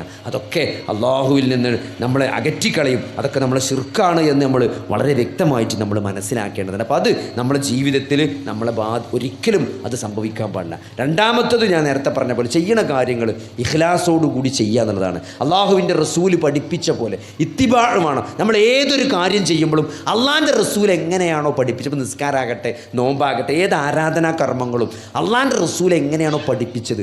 ഇപ്പോൾ ഒരു നബിദിനം വന്നു അല്ലേ, നബിദിനം കഴിഞ്ഞു പോയി, നമ്മളെന്തേ ഒരു സലാത്ത് ചെല്ലാഞ്ഞത്? നമ്മൾ സലാത്ത് ആൾക്കാർ ഇപ്പോഴും എന്താ പറയുക, എത്രയോ വിദ്യാഭ്യാസമുള്ള വലിയ ആൾക്കാർ. ഇപ്പം എൻ്റെ ഒരു സുഹൃത്ത് പറയണം, ഞാൻ എന്താണ് മുജാഹിദീങ്ങൾ സലാത്ത് ചെല്ലൂലെന്ന് അദ്ദേഹത്തോട് പറയണം. ഈ മുജാഹിദ് ആകരുത് കേട്ടോ, ഈ മുജാഹിദ് ആകരുത്. കാരണം ഒരു നബിനെ സ്നേഹിക്കാത്തവരാണ്, ഒരു സലാത്ത് ചെല്ലൂലെന്ന്. സഹോദരൻ, നമ്മൾ സലാത്ത് ചെല്ലാത്തവരാണോ? വെള്ളിയാഴ്ച നമ്മൾ സലാത്ത് ചെല്ലില്ലേ? കാരണം വെള്ളിയാഴ്ച സലാത്ത് വർദ്ധിപ്പിക്കാൻ നബി പറഞ്ഞതാണ് അല്ലേ? നമ്മൾ റബിയുൽ ലെവലിൽ സലാത്ത് ചെല്ലിയിട്ടില്ല എന്നുള്ള. കാരണം അങ്ങനെ റബിയുൽ ലെവലിന് ആരും സലാത്ത് ചെല്ലിയിട്ടില്ല അല്ലേ? അള്ളാഹിൻ്റെ റസൂലിനെ ഏറ്റവും കൂടുതൽ സ്നേഹിച്ചത് നമ്മളാണോ? അല്ലല്ലോ. ഏറ്റവും കൂടുതൽ സ്നേഹിച്ചത് സഹാബത്താണ് അല്ലേ? സഹാബത്ത് അവർ എന്താണ്, ത്വൽഹാ റളിയല്ലാഹു അൻഹ, നിങ്ങൾക്കറിയാം ത്വൽഹാ റളിയല്ലാഹു അൻഹ നബി സല്ലല്ലാഹു അലൈഹി വസല്ലമയെ ഉഹുദ് യുദ്ധത്തിൽ മുന്നിൽ നിന്ന് നബിനെ സംരക്ഷിച്ച ആളാണ്. ആ ശരീരത്തിൽ വെട്ടും കുത്തുമേൽക്കാത്ത ഒരു ഇടമില്ല എന്നാണ്. ത്വൽഹാ റളിയല്ലാഹുവിൻ്റെ ശരീരത്തിൽ മുറി ആകാത്തൊരു സ്ഥലം കാണാൻ പറ്റില്ല എന്ന്. അള്ളാഹിൻ്റെ റസൂലിനെ മുന്നിൽ നിന്നുകൊണ്ട് ഉഹുദ് യുദ്ധത്തിൽ സംരക്ഷിച്ച ത്വൽഹാ റളിയല്ലാഹു അൻഹുവിൻ്റെ ഒരു കയ്യോ കാലോ കുഴഞ്ഞു പോയിട്ടുണ്ടെന്നാണ്. ഒരു കയ്യോ കാലോ വെട്ടേറ്റിട്ട് പിന്നെ അനങ്ങിയിട്ടില്ല എന്നാണ്. അല്ല, ഞരമ്പ് തളർന്നു പോയിട്ടുണ്ടെന്നാണ്. ത്വൽഹാ റളിയല്ലാഹു അൻഹു നടന്നു പോകുമ്പം സഹാബികൾ പറയുമായിരുന്നതാണ്, ജീവിച്ചിരിക്കുന്ന രക്തസാക്ഷികൾ, സാധാരണ രക്തസാക്ഷികൾ മരിക്കുക ചെയ്യുക, പിന്നെ കാണൂല, ആർക്കെങ്കിലും ജീവിച്ചിരിക്കുന്ന രക്തസാക്ഷിയെ കാണണമെങ്കിൽ ദാ ത്വൽഹാ റളിയല്ലാഹു അൻഹു കണ്ടോളി എന്നാണ്. അത്രയും വെട്ടും കുത്തും നബിനോടുള്ള സ്നേഹം കാരണം. അവർ സ്നേഹിച്ചത്ര നമ്മൾ നബിനെ സ്നേഹിക്കുന്നുണ്ടോ? ബിലാൽ റളിയല്ലാഹു അൻഹു നബി സല്ലല്ലാഹു അലൈഹി വസല്ലമ വഫാത്തായതിനു ശേഷം പിന്നെ ബാങ്ക് വിളിച്ചിട്ടില്ല. നബിക്ക് വേണ്ടി ബാങ്ക് വിളിച്ചിരുന്നത് ബിലാലായിരുന്നു. പക്ഷേ നബി വഫാത്തായിട്ട് ബിലാൽ ബാങ്ക് വിളിച്ചിട്ടില്ല. എന്തേ ബാങ്ക് വിളിക്കാത്തത്? ഒരിക്കൽ ബാങ്ക് വിളിച്ചു, അഷ്ഹദു അന്ന മുഹമ്മദുർ റസൂലുള്ളാഹ് എന്ന് പറഞ്ഞിട്ട്, ആ മുഹമ്മദ് എന്നുള്ള പേര് പറഞ്ഞിട്ട് വിതുമ്പി ആ ബാങ്ക് അവിടെ നിർത്തിക്കളഞ്ഞു എന്നാണ്. പിന്നീട് ബിലാൽ ബാങ്ക് വിളിച്ചിട്ടുള്ളതാണ്. ആ മുഹമ്മദ് എന്ന് പേര് ബിലാലിന് പറയാൻ കഴിയില്ല നബിനോടുള്ള സ്നേഹം കൊണ്ട്. അത്രയും സ്നേഹമുള്ള ബിലാൽ, ആ ബിലാൽ റളിയല്ലാഹു അൻഹു ഏതെങ്കിലും ഒരു സഹാബത്തോ നബി സല്ലല്ലാഹു അലൈഹി വസല്ലമ ജീവിച്ചിരുന്നപ്പോഴോ നബി സല്ലല്ലാഹു അലൈഹി വസല്ലമ മരിച്ചതിന് ശേഷമോ റബീഉൽ അവ്വൽ മാസത്തിൽ ഒരു സലാത്തെങ്കിലും ചൊല്ലിയതായിട്ട് ഇത്രയേറെ ആയിരക്കണക്കിന് പതിനായിരക്കണക്കിന് ഹദീസുകൾ വന്നിട്ട് ഒരു ഹദീസിൻ്റെ ഒരു അറ്റത്ത് പോലും അങ്ങനെ നബിയുടെ ജന്മദിനവുമായി ബന്ധപ്പെട്ട് ഒരു സലാത്തോ ജന്മദിനമോ റബീഉൽ അവ്വൽ 12ൻ്റെ പ്രത്യേകതയോ നമുക്ക് കാണാൻ സാധ്യമല്ല എന്നാണ്. ആകുള്ളത് എന്താണ്? ആകുള്ളത് നിങ്ങൾ തിങ്കളാഴ്ച നോമ്പ് നോൽക്കണം, അന്ന് ഞാൻ ജനിച്ച ദിവസമാണ് എന്ന് നബി സല്ലല്ലാഹു അലൈഹി വസല്ലം പറഞ്ഞതായിട്ട് കാണാൻ പറ്റും. അതിനെന്താ ചെയ്യേണ്ടത്? അതിന് തിങ്കളാഴ്ച നോൽമ്പ് നോൽക്കുകയാണ് വേണ്ടത്, അല്ലാതെ തിങ്കളാഴ്ച ജാഥ നടത്തല്ല വേണ്ടത്. അതുകൊണ്ട് അള്ളാൻ്റെ റസൂൽ കാണിച്ചു തരാത്ത ഒന്നും അത് ദീനല്ല എന്നാണ് ഇമാം മാലിക് റഹിമഹുല്ലാഹ് പറഞ്ഞതുപോലെ, അന്നില്ലാത്തതൊന്നും ഇന്നും ദീനല്ല എന്നാണ്. ദീൻ അൽ യൗമ അക്മൽതു ലക്കും ദീനക്കും, ഇന്നേ ദിവസം നിങ്ങളുടെ ദീനെ നിങ്ങൾക്ക് ഞാൻ പൂർത്തിയാക്കി തന്നു എന്ന് ഹജ്ജത്തുൽ വദാഇൻ്റെ പ്രസംഗത്തിൽ അള്ളാഹുവിൻ്റെ റസൂല് അത് പൂർത്തിയാക്കി തന്നതാണ്. അതിലേക്ക് ഇനി ഒന്നും കൂട്ടാൻ പറ്റില്ല. സുബൈൻ്റെ മുമ്പ് 2 റക്അത്ത്, അത് നമ്മളിഞ്ഞ് 4 റക്അത്താക്കാൻ പറ്റൂല സഹോദരങ്ങളെ. എല്ലാത്തിലും ദീൻ എന്ന് പറഞ്ഞത് സമാവിയാണ്. ആകാശത്തെ ലോകത്ത് നിന്ന് അള്ളാഹു ഖുർആനിലൂടെയോ ഹദീസിലൂടെയോ വഹി ഇറക്കി തന്നതാണ് ദീൻ എന്ന് പറഞ്ഞാൽ. അത് തോന്നിയത് ദീനാക്കാൻ പറ്റൂല. അതുകൊണ്ട് വളരെ സിമ്പിളാണ്. ദീനല്ലാത്ത ഒരു കാര്യം, എത്രയോ പ്രാർത്ഥനകളും എത്രയോ ദിക്റുകളും സലാത്തുകളും നമ്മൾ ചെല്ലുന്ന സ്ഥലത്തേതാ, നമ്മൾ നാരിയ സലാത്ത് ചെല്ലാറില്ല. കാരണം എന്താണ്? നാരിയ സലാത്ത് നമ്മൾ അള്ളാഹുവിൻ്റെ റസൂൽ പഠിപ്പിച്ചിട്ടില്ല അല്ലേ?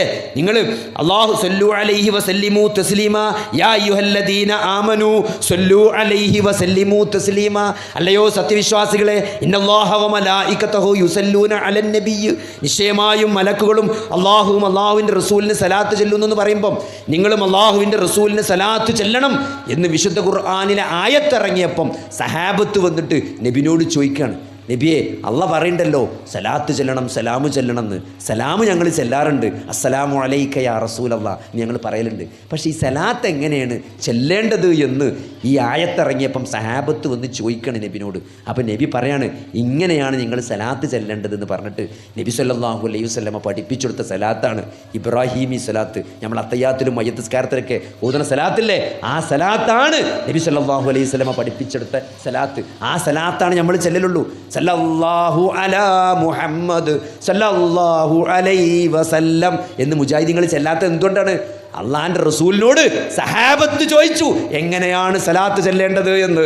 അപ്പോൾ അല്ലാഹുമ്മ സ്വല്ലി അലാ മുഹമ്മദിൻ വഅലാ ആലി മുഹമ്മദ് കമാ സ്വല്ലൈത അലാ ഇബ്രാഹീമ വഅലാ ആലി ഇബ്രാഹിം വബാരിക് അലാ മുഹമ്മദിൻ വഅലാ ആലി മുഹമ്മദ് കമാ ബാരക്ത അലാ ഇബ്രാഹീമ വഅലാ ആലി ഇബ്രാഹിം ഇന്നക ഹമീദും മജീദ് എന്നാണ് അള്ളാഹിൻ്റെ റസൂൽ ചൊല്ലിക്കൊടുത്തത്.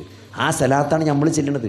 അതുകൊണ്ട് അള്ളാഹിൻ്റെ റസൂൽ എന്താണോ പഠിപ്പിച്ചത്, നാരിയ സലാത്ത് എന്ന് പറഞ്ഞാൽ ഏതോ കുറേ കാലങ്ങൾക്ക് ശേഷം ഏതോ ഒരു ചങ്ങായി ഉണ്ടാക്കിയ സലാത്താണ്.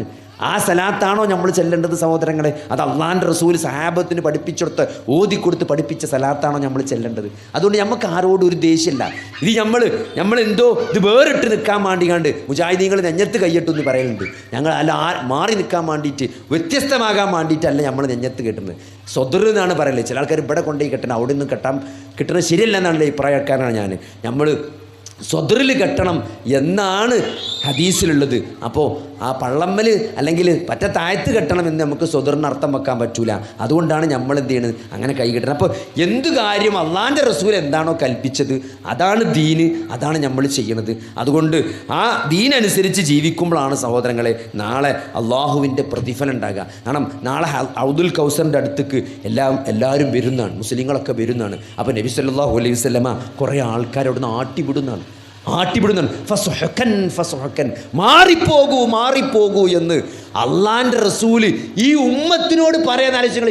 അള്ളാൻ്റെ റസൂലിനോട് ഈ ഉമ്മത്തിനോട് അള്ളാൻ്റെ റസൂലിന് എത്ര സ്നേഹമുണ്ടായിരുന്നു എന്ന് റസൂലുള്ളാഹി സ്വല്ലല്ലാഹു അലൈഹി വസല്ലമയുടെ ജീവിതത്തിൽ നമുക്ക് മനസ്സിലാകും. ഒരൊറ്റ ആയത്തോതിക്കൊണ്ട് നബി സല്ലല്ലാഹു അലൈഹി വസല്ലമ നേരം പുലരുവോളം കരഞ്ഞു എന്നാണ്. നേരം വെളുക്കോളം അള്ളാൻ്റെ റസൂൽ ഒരൊറ്റ ആയത്തോതി കരഞ്ഞു എന്നാണ്. ഏതാണ്? പ്രവാചകരെ, നിങ്ങളെ നാം ഈ ഉമ്മത്തിന് സാക്ഷിയായി കൊണ്ടുവരും എന്ന ആയത്തോതി നബി അവിടെ നിർത്തിയതാണ്. പിന്നെ ആയത്തിൻ്റെ അപ്പുറത്തേക്ക് നബി ഓതണില്ല. ആയത്തന്നെ ഓതി നൊളോളിച്ച് നേരം വെളുത്തു എന്നാണ്. ആലോചിച്ച് നിങ്ങൾ, നാളെ അള്ളാൻ്റെ റസൂലിനെ ഈ ഉമ്മത്തിനെ സാക്ഷിയാക്കിയിട്ട് നാളെ നബിനെ പരലോകത്ത് കൊണ്ടുവരുമെന്ന് പറഞ്ഞപ്പം ഈ ഉമ്മത്തിൻ്റെ കാര്യത്തിൽ നബി സല്ലല്ലാഹു അലൈഹി വസല്ലമയ്ക്ക് എത്ര സ്നേഹമുണ്ടായിരുന്നു അല്ലേ. 50 വക്ത് മീറാജിൻ്റെ രാത്രി നിസ്കാരം കൊടുത്തപ്പം 9 നടത്ത് അങ്ങോട്ടും ഇങ്ങോട്ടും നടന്നിട്ടാണ്. നിങ്ങൾ ആലോചിക്കി അത് 5 വക്താക്കിയത്. നിങ്ങൾക്ക് പറ്റുമോ? നമ്മൾ എന്തെങ്കിലും ഒരു സാധനം വില്ലേജ് ഓഫീസിൽ നിന്ന് ശരിയാക്കി കൊണ്ടുവന്നിട്ട് നമ്മളോട് പറഞ്ഞു ഒന്നുകൂടി പോയിട്ട് ശരിയാക്കണം എന്ന് പറഞ്ഞാൽ വേറെ ആളെ നോക്കറിയും, വേറെ ആളെ നോക്കി ഞാൻ അറിയും. 10 നടത്തം നടക്കുക എന്ന് പറഞ്ഞാൽ എന്താ സഹോദരങ്ങളെ? എന്തിനു വേണ്ടി ഇങ്ങോട്ട് വരും. അപ്പം മൂസാ നബി പറയും പോരട്ടോ മുഹമ്മദേ, എൻ്റെ ഉമ്മത്തിന് കഴിയൂലട്ടോ. പിന്നെയും പോയി 5 ആക്കി. ഈ 5 തന്നെ നമുക്ക് വഹിക്കില്ല. ചില ആൾക്കാർ പറയും ചില ആൾക്കാർ ജോലിക്കൊക്കെ പോയാൽ പറയും ഓൻ നിസ്കരിച്ചാനേ നേരമുള്ളൂ പറയും. ഓൻ ദുഹറിനൊന്ന് പോവും, പിന്നെ നസറിന് പോവും, പിന്നെ മഗ്‌രിബിനൊന്ന് പോവും, പിന്നെ ഇശാക്കൊന്ന് പോവും, പിന്നെ സുബഹിയൊന്ന്, പിന്നെ അതിൻ്റെ ഒരു സുന്നത്തും ഒക്കെ കൂടി ആയിട്ട് പോകുന്ന നിസ്കരിച്ചാനേ നേരമുള്ളൂ പറയും. ഈ 5 വക്തിൻ്റെ കാര്യം. അപ്പോൾ 50 വക്തിൻ്റെ അവസ്ഥ എന്തേക്കാരം അല്ലേ? തറാവി നിസ്കാരം എന്താണ്? തറാവിൻ്റെ വിഷയത്തിൽ എന്താ സംഭവിച്ചത്? അള്ളാൻ്റെ റസൂൽ ആകെ 2 ദിവസമാണ് പള്ളിക്കന്ന് തറാവി നിസ്കരിച്ചു ജമാഅത്തായിട്ട്. ഒരു ദിവസം നബി സ്വല്ലല്ലാഹു അലൈഹി വസല്ലം നിസ്കരിച്ചു. അപ്പോൾ പള്ളിക്കൽ എന്ത് ചെയ്തു? ആരും ഉണ്ടായിരുന്നില്ല. ഇശാ നിസ്കാരം കഴിഞ്ഞ് കുറച്ച് കഴിഞ്ഞേക്ക് നബി എന്ത് ചെയ്തു? വന്നിട്ട് നിസ്കരിച്ചു. അപ്പോൾ അവിടെ ആകെ കുറച്ച് പള്ളിക്ക് അഹ്ലു സുഫൻ്റെ കുറച്ച് ആൾക്കാർ മാത്രമേ പള്ളിക്കലുള്ളൂ. ഒരു കൂടി ജമാഅത്ത് നിസ്കരിച്ചു. അന്ന് വാട്സപ്പും ഫേസ്ബുക്കും ഇൻ്റർനെറ്റും ഫോണും മൊബൈലൊന്നുമില്ല. എല്ലാവരും വിളിച്ച് മെസ്സേജ് അയക്കും നബി നിസ്കരിച്ചിട്ടുണ്ടോ, എല്ലാവരും വണ്ടി എന്നോളി അറിയും. ഇതാവുന്നില്ല. പിന്നെ അങ്ങനെ ആൾക്കാർ അങ്ങാടിയിൽ നിന്ന് കണ്ടപ്പം പറഞ്ഞു ഇന്നലെ നബി ഇശാ നിസ്കരിച്ച് കഴിഞ്ഞ് പോയിട്ട് പിന്നെയും വന്നുകാണ്ട് തറാവി നിസ്കരിച്ചിരുന്നത്. അങ്ങനെ പിറ്റേന്ന് പള്ളിക്ക കുറച്ചും കൂടി തോന ആൾക്കാർ കേട്ടും കണ്ടൊക്കെ അറിഞ്ഞ് വന്ന് നിൽക്കുകയാണ്. അങ്ങനെ നബി സ്വല്ലല്ലാഹു അലൈഹി വസല്ലം വന്ന് ജമാഅത്തായി നിസ്കരിച്ചു. 3-ാമത്തെ ദിവസം പള്ളി ഫുള്ളാ. എല്ലാവരും അറിഞ്ഞു നബി തറാവി നിസ്കരിച്ചിട്ടുണ്ടെന്നുള്ളത്. ഇശാക്ക് ശേഷം നബി ജമാഅത്തായിട്ട് തറാവി നിസ്കരിച്ചിട്ടുണ്ടെന്ന് എല്ലാവരും അറിഞ്ഞ് പള്ളി ഫുള്ളായി. നബി ഇശ കഴിഞ്ഞ് നബിൻ്റെ മസ്ജിദ് നബവിയിൽ പോയവർക്കറിയാം നബിൻ്റെ മിമ്പറും നബിൻ്റെ റൂമും തമ്മിൽ എത്ര വ്യത്യാസമാണ്. അടുത്തടുത്താണ്. ഒരാൾ പോയി നോക്കിയില്ല. വാതിൽ മുട്ടി നബിയെ ഞങ്ങൾ നിസ്കരിച്ചാൽ റെഡി ആയിക്കണമെന്ന് പറഞ്ഞില്ല. സുബൈക്ക് നബി ഇങ്ങനെ സുബൈ നിസ്കരിച്ചാൽ വന്നപ്പോണ്ട് ആൾക്കാർ ഉറങ്ങിയും തൂങ്ങി ഇങ്ങനെ കുത്തിരിക്കണം പള്ളിക്ക്. എല്ലാവരും പള്ളി ഫുള്ളാ. എന്താപ്പോൾ ചോദിച്ചു? അല്ല നിങ്ങൾ തറാവിക്ക് വരും വിചാരിച്ച് നിൽക്കണം ഞങ്ങൾ. ഞാനേ മനഃപൂർവ്വം വരാമെന്നാണ്. കാരണം നിങ്ങൾ ആവേശമൊക്കെ കൂടി കണ്ടപ്പോൾ എനിക്കൊരു പേടി. പടച്ചോതെങ്ങാൻ നിർബന്ധമാക്കിയാലോ ഇങ്ങൾക്ക് നിസ്കരിച്ചാൻ പറ്റും, ഇനി വരാനുള്ള എൻ്റെ ഉമ്മത്തിനെ നിസ്കരിച്ചാൻ കഴിയൂല എന്ന് പറഞ്ഞു. അതുകൊണ്ടാണ് ഞാൻ വരാത്തത്. ആർക്ക്? ഞമ്മക്ക് നിസ്കരിച്ചാൻ വയ്ക്കൂല എന്ന് പേടിച്ചിട്ടാണ് അള്ളാൻ്റെ റസൂൽ തറാവിക്ക് വരാമെന്ന് 3-ാമത്തെ ദിവസം. നിങ്ങൾ ആലോചിച്ച് നോക്കി. നമ്മളോടുള്ള സ്നേഹമാണ്.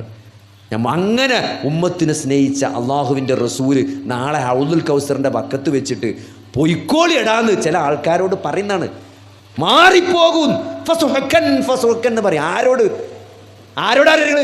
എൻ്റെ മരണം എനിക്ക് ശേഷം എൻ്റെ ദീനിൽ ഈ മതത്തിലില്ലാത്തത് പുതുതായി കടത്തിക്കൂട്ടിയ ആളുകൾ അവിടുന്ന് ആട്ടിവിടുന്നതാണ്.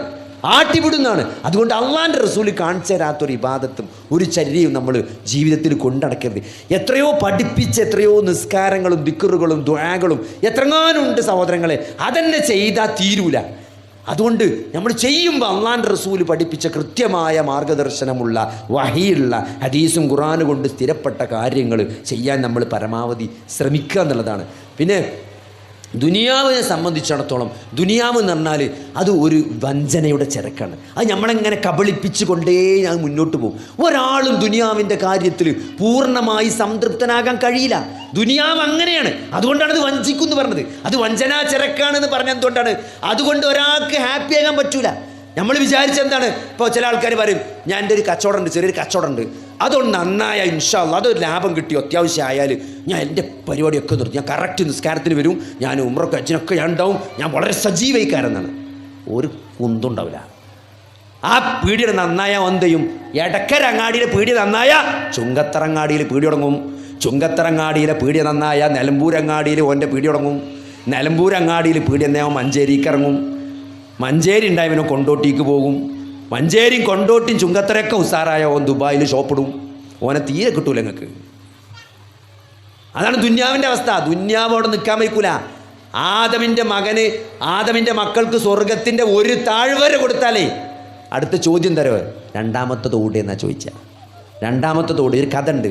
ഒരു രാജാവ് ചോദിക്കൊണ്ട് ഒരു സ്ഥലം നാട്ടിൽ വന്നിട്ട് ഇവിടെ ഏറ്റവും സമാധാനമുള്ള മനുഷ്യൻ ആരാന്ന് ചോദിക്കും.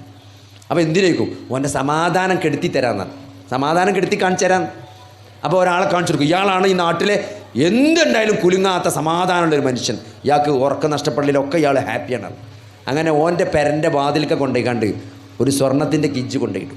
അത് തുറന്ന് വെക്കും, അങ്ങനെ കെട്ടി തുറന്ന് വെച്ചൊരു കിഞ്ച്. അങ്ങനെ ഈ സാധു രാവിലെ നീച്ച് നോക്കുമ്പോണ്ട് ഒരു കിഞ്ച് തുറന്നിട്ടേക്കുക. നോക്കുമ്പോൾ 99 സ്വർണ്ണ നാണയം. അപ്പോൾ അയാൾ എന്താ വിചാരിച്ചാൽ നിങ്ങൾ ഒന്ന് പാരെടുത്തുകളല്ലോ, ആരെപ്പോൾ ഒന്നെടുത്ത് ഇപ്പം ഇത് തുറന്ന് കിടക്കാനുള്ളത്. അങ്ങനെ ഈ സാധുവിന് ഒരു പരിപാടി നടക്കില്ല.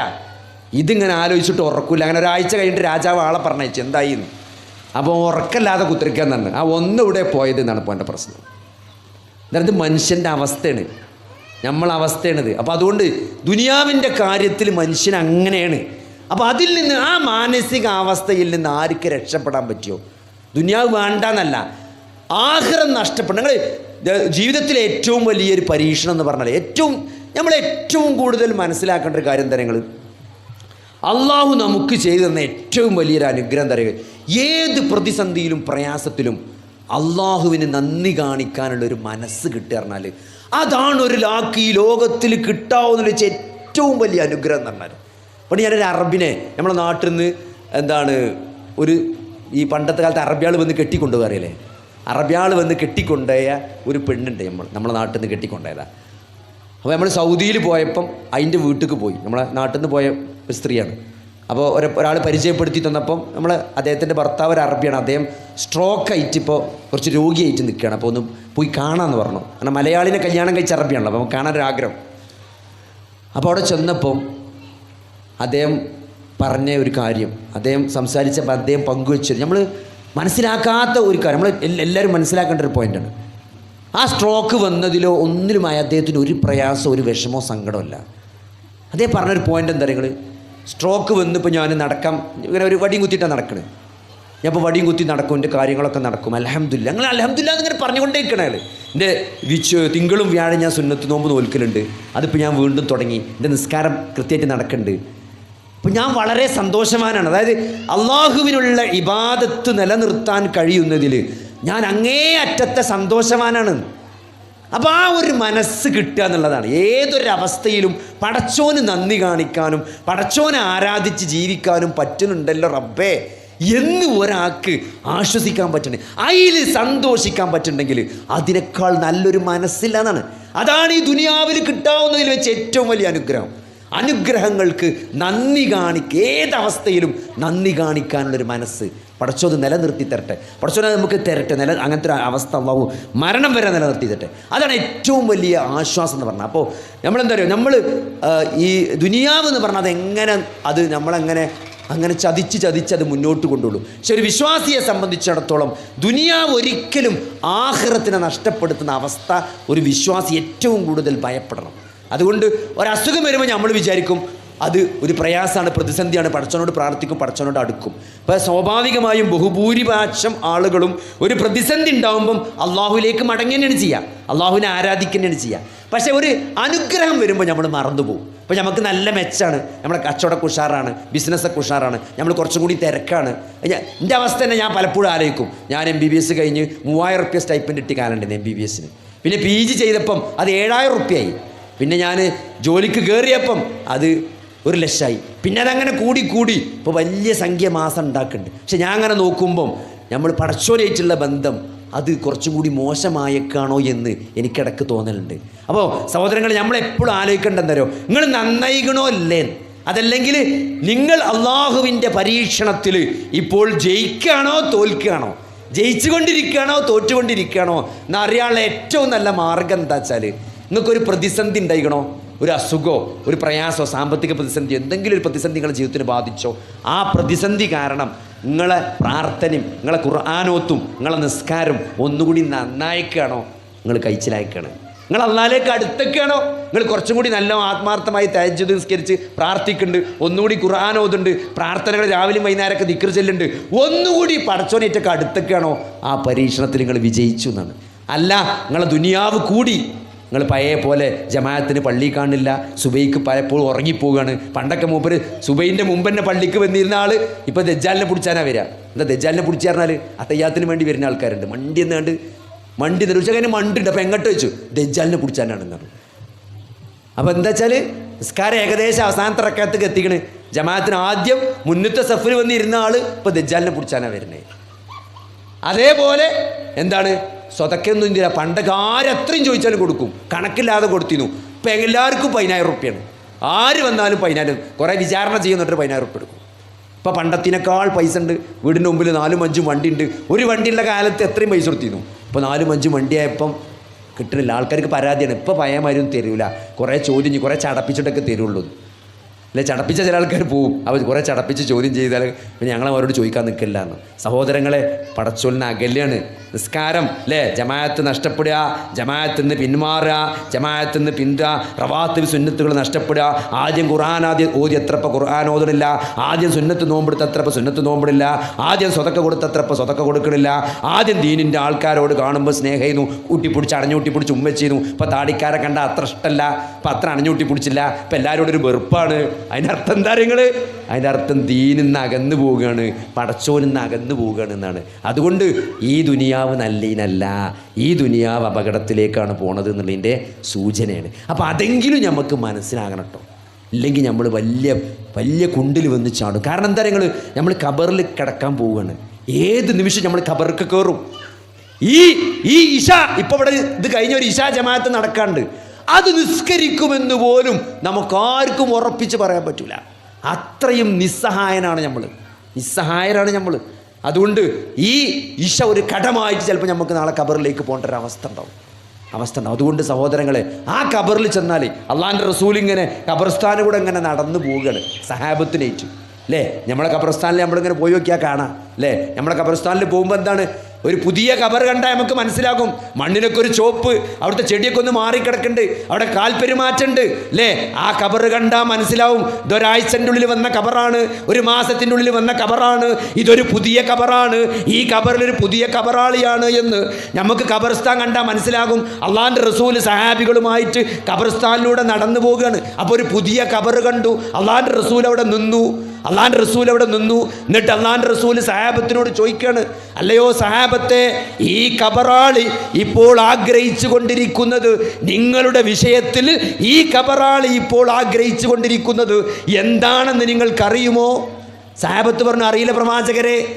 അപ്പോൾ അള്ളാഹിൻ്റെ റസൂൽ പറഞ്ഞെടുക്കണം, ഈ ഖബറാളി ഇപ്പം നിങ്ങളെ സംബന്ധിച്ച് ഈ ഖബറാളി ഇപ്പോൾ ആഗ്രഹിക്കണം എന്താ വെച്ചാൽ, നിങ്ങളുടെ ജീവിതത്തിൽ ഏറ്റവും വിലപ്പെട്ടത് 2 റക്അത്ത് സുന്നത്ത് നമസ്കാരമാണ് എന്ന് ആ ഖബറാളി തിരിച്ചറിഞ്ഞിട്ടുണ്ട് എന്നാണ്.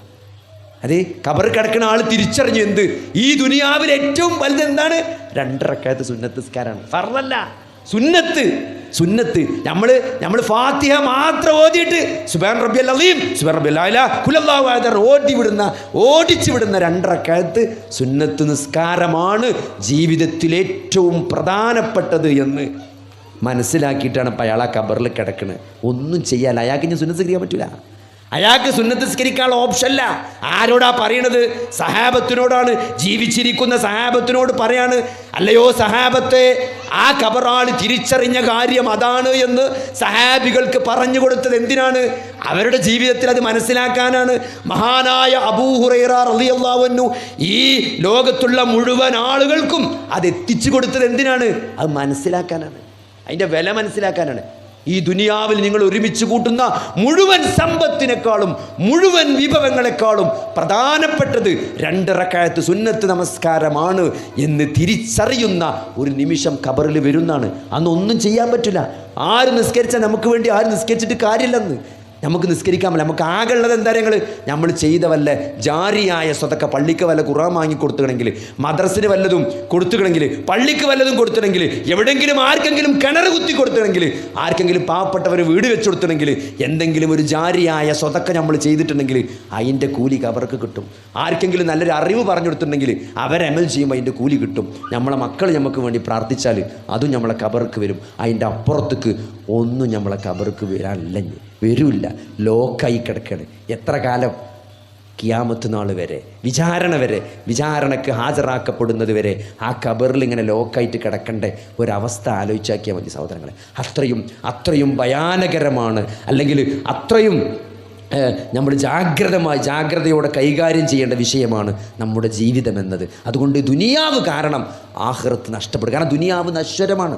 ഏത് നിമിഷവും ഇത് അവസാനിപ്പിച്ച് തിരിച്ചു പോകേണ്ടി വരും. ഈ സമ്പത്തൊന്നും മരിക്കണ സമയത്ത് നമുക്ക് ഉണ്ടാവുമെന്ന് പറയാൻ പറ്റില്ല. നമ്മൾ നേടിയതോ എല്ലാം നമ്മളെ കൂടെ ഉണ്ടാവുമെന്ന് പറയാൻ പറ്റില്ല. ചിലത് നഷ്ടപ്പെടും, ചിലതൊന്നും നമുക്ക് ഉപകാരം ചെയ്യാത്ത ഒരു ലോകത്തേക്കാണ്. ഇവിടുന്ന് ഒന്നും കൊണ്ടുപോകാൻ പറ്റില്ല. നിങ്ങൾ ആലോചിച്ച് നോക്കി, ഇവിടെ എത്ര വലിയ പൈസ ഉണ്ടെങ്കിലും എത്ര വലിയ പദവി ഉണ്ടെങ്കിലും അതൊന്നും പ്രയോജനപ്പെടാത്ത വേറൊരു ലോകത്തേക്കാണ് നമ്മൾ പോണത്. അവിടെ വേറെ കാഴ്ചയാണ്, അവിടെ വേറെ കേൾവിയാണ്, അവിടെ വേറെ വിചാരണയാണ്. അവിടെ അള്ളാഹ്ക്ക് മാത്രമേ പവർ ഉണ്ടാവുള്ളൂ. അതുകൊണ്ട് അവിടെ രക്ഷപ്പെടണമെങ്കിൽ എന്ത് വേണം? ഈ ദുനിയാവിൽ ആ ബോധത്തോടു കൂടി ആഖിറം യാഥാർത്ഥ്യമാണ്, റബ്ബിൻ്റെ മുമ്പിൽ നിൽക്കേണ്ടി വരും, പരലോകമുണ്ട് എന്ന യാഥാർത്ഥ്യ ബോധത്തോടു കൂടി തൗഹീദിൽ അടിയുറച്ചുകൊണ്ട് സുന്നത്ത് മുറുകെ പിടിച്ചുകൊണ്ട് ഓരോ സെക്കൻഡും ബോധപൂർവം ജീവിച്ചാലേ സഹോദരങ്ങളെ അത് നേടിപ്പിടിക്കാൻ പറ്റുള്ളൂ. അതുകൊണ്ട് അതിനുള്ള ഒരു ഓർമ്മപ്പെടുത്തലുകളും പരസ്പര ഓർമ്മപ്പെടുത്തലൊക്കെയാണ് ഈ വിജ്ഞാനവേദിയും ഈ സംഘടനയും പള്ളിയൊക്കെ അതിനുള്ളൊരു സൗകര്യമാണ്. അങ്ങനെ മനസ്സിലാക്കണ്ടേ? അല്ല ഇവിടെ നമ്മൾ പള്ളി ഉണ്ടാക്കി ഇവിടെ സംഘടന വലുതാക്കാനല്ല. ഈ ദീന് പ്രവാചകൻ അള്ളാൻ്റെ റസൂല് സഹാബത്തിന് എങ്ങനെയാണോ ഖുർആൻ ഓതിക്കൊടുത്തത്, എങ്ങനെയാണോ അവരെ ദീൻ പഠിപ്പിച്ചത്, എങ്ങനെയാണ് ആയത്ത് പഠിപ്പിച്ചു കൊടുത്തത്, അത് അതേമാതിരി ആ മൻഹജ് അനുസരിച്ച് ദീന് പഠിക്കാനും പഠിപ്പിക്കാനും പകർന്നു കൊടുക്കാനാണ് ഈ വിജ്ഞാനവേദി. ഈ വിജ്ഞാനവേദിയും ഐക്യം ഇതൊക്കെ അതാണ് സഹോദരങ്ങളെ. അതുകൊണ്ട് ഇത് ഈ കൂട്ടായ്മ നിലനിൽക്കുക. ഇത് സത്യത്തിൻ്റെ ആളാണ്, അഹ്ലുൽ ഖുർആനാണ്, അഹ്ലുൽ ഹക്കാണ്. അതുകൊണ്ട് ഈ കൂട്ടായ്മ അതിൻ്റെ ഉദ്ദേശം അത്ര മാത്രമേ ഉള്ളൂ, അള്ളാൻ്റെ ദീന് കൃത്യമായിട്ട് എത്തിച്ചു കൊടുക്കാനും പിന്നെ അത് ഒന്നിച്ച് നിൽക്കുമ്പം അത് പരസ്പരം പറയാനും ഷെയർ ചെയ്യാനും നമുക്ക് ജീവിതത്തിൽ പകർത്താനും ഒരു എളുപ്പമുണ്ടാവും. ഒറ്റയ്ക്ക് നിൽക്കണമെന്ന് പിശാച് പിടിക്കുക, അതിനുള്ളൊരു അവസരമാണ്. അതുകൊണ്ട് ഇതിലൊക്കെ നമുക്ക് ഒരു ഷെയർ. ഈ പള്ളിയുടെ ഏത് കാര്യമാണെങ്കിലും ഈ മദ്രസൻ്റെ കാര്യമാണെങ്കിലും നാളെ എൻ്റെ ഖബർക്ക് എന്താണ് എനിക്ക് നേടാൻ പറ്റും? ഒരു സുഹൃത്തൊരിക്കൽ വിളിച്ചിട്ട് ചോദിച്ചാൽ നിങ്ങൾ എൻ്റെ അടുത്ത് 40 ലക്ഷം ഉറുപ്പ്യുണ്ട്, 40 ലക്ഷം ഉറുപ്പ്യുണ്ട്, നിങ്ങൾ നല്ലൊരു പ്രൊജക്റ്റ് പറയുകയാണെങ്കിൽ ഞാൻ ഇൻവെസ്റ്റ് ചെയ്യും. അപ്പോൾ എന്താണ്? അപ്പോൾ പള്ളി പറ്റുവെച്ചു, പള്ളി പറ്റൂല. കാരണം പള്ളി മൂപ്പരൊന്നും സ്വന്തമായിട്ട് ഉണ്ടാക്കുന്നുണ്ട്. പള്ളി അല്ലാത്ത എന്തെങ്കിലും ഒരു പ്രൊജക്റ്റ് നിങ്ങൾ, അതായത് നല്ല ദീർഘകാലം നിലനിൽക്കാൻ സാധ്യതയുള്ള ജനങ്ങൾക്ക് ദീന് കിട്ടാൻ ചാൻസ് ഉള്ള ഒരു പ്രൊജക്റ്റ് നിങ്ങൾ പറഞ്ഞാൽ ഞാൻ 40 ലക്ഷം തരുന്നതാണ്. എടുത്ത് മാറ്റി വെച്ചേക്കാണ് അയാൾ. എന്തിനാ സഹോദരങ്ങളെ? അതൊരു ബോധമാണ്. മരണത്തിന് ശേഷം എൻ്റെ ഖബർക്ക് എന്തെങ്കിലും വേണമെന്നുള്ളൊരു ബോധമാണ്. ആ ബോധമാണ് സഹോദരങ്ങളെ നമ്മൾ ദീനിനെ മുന്നോട്ട് നയിക്കേണ്ടത്. നമ്മളെ ദുനിയാവ്, നമ്മളെ ദീന് ദുനിയാവായി മാറാൻ പാടില്ല. അതുകൊണ്ട് ആ ഒരു ബോധം ഉണ്ടാക്കാനുള്ള മാർഗം എന്താണ്?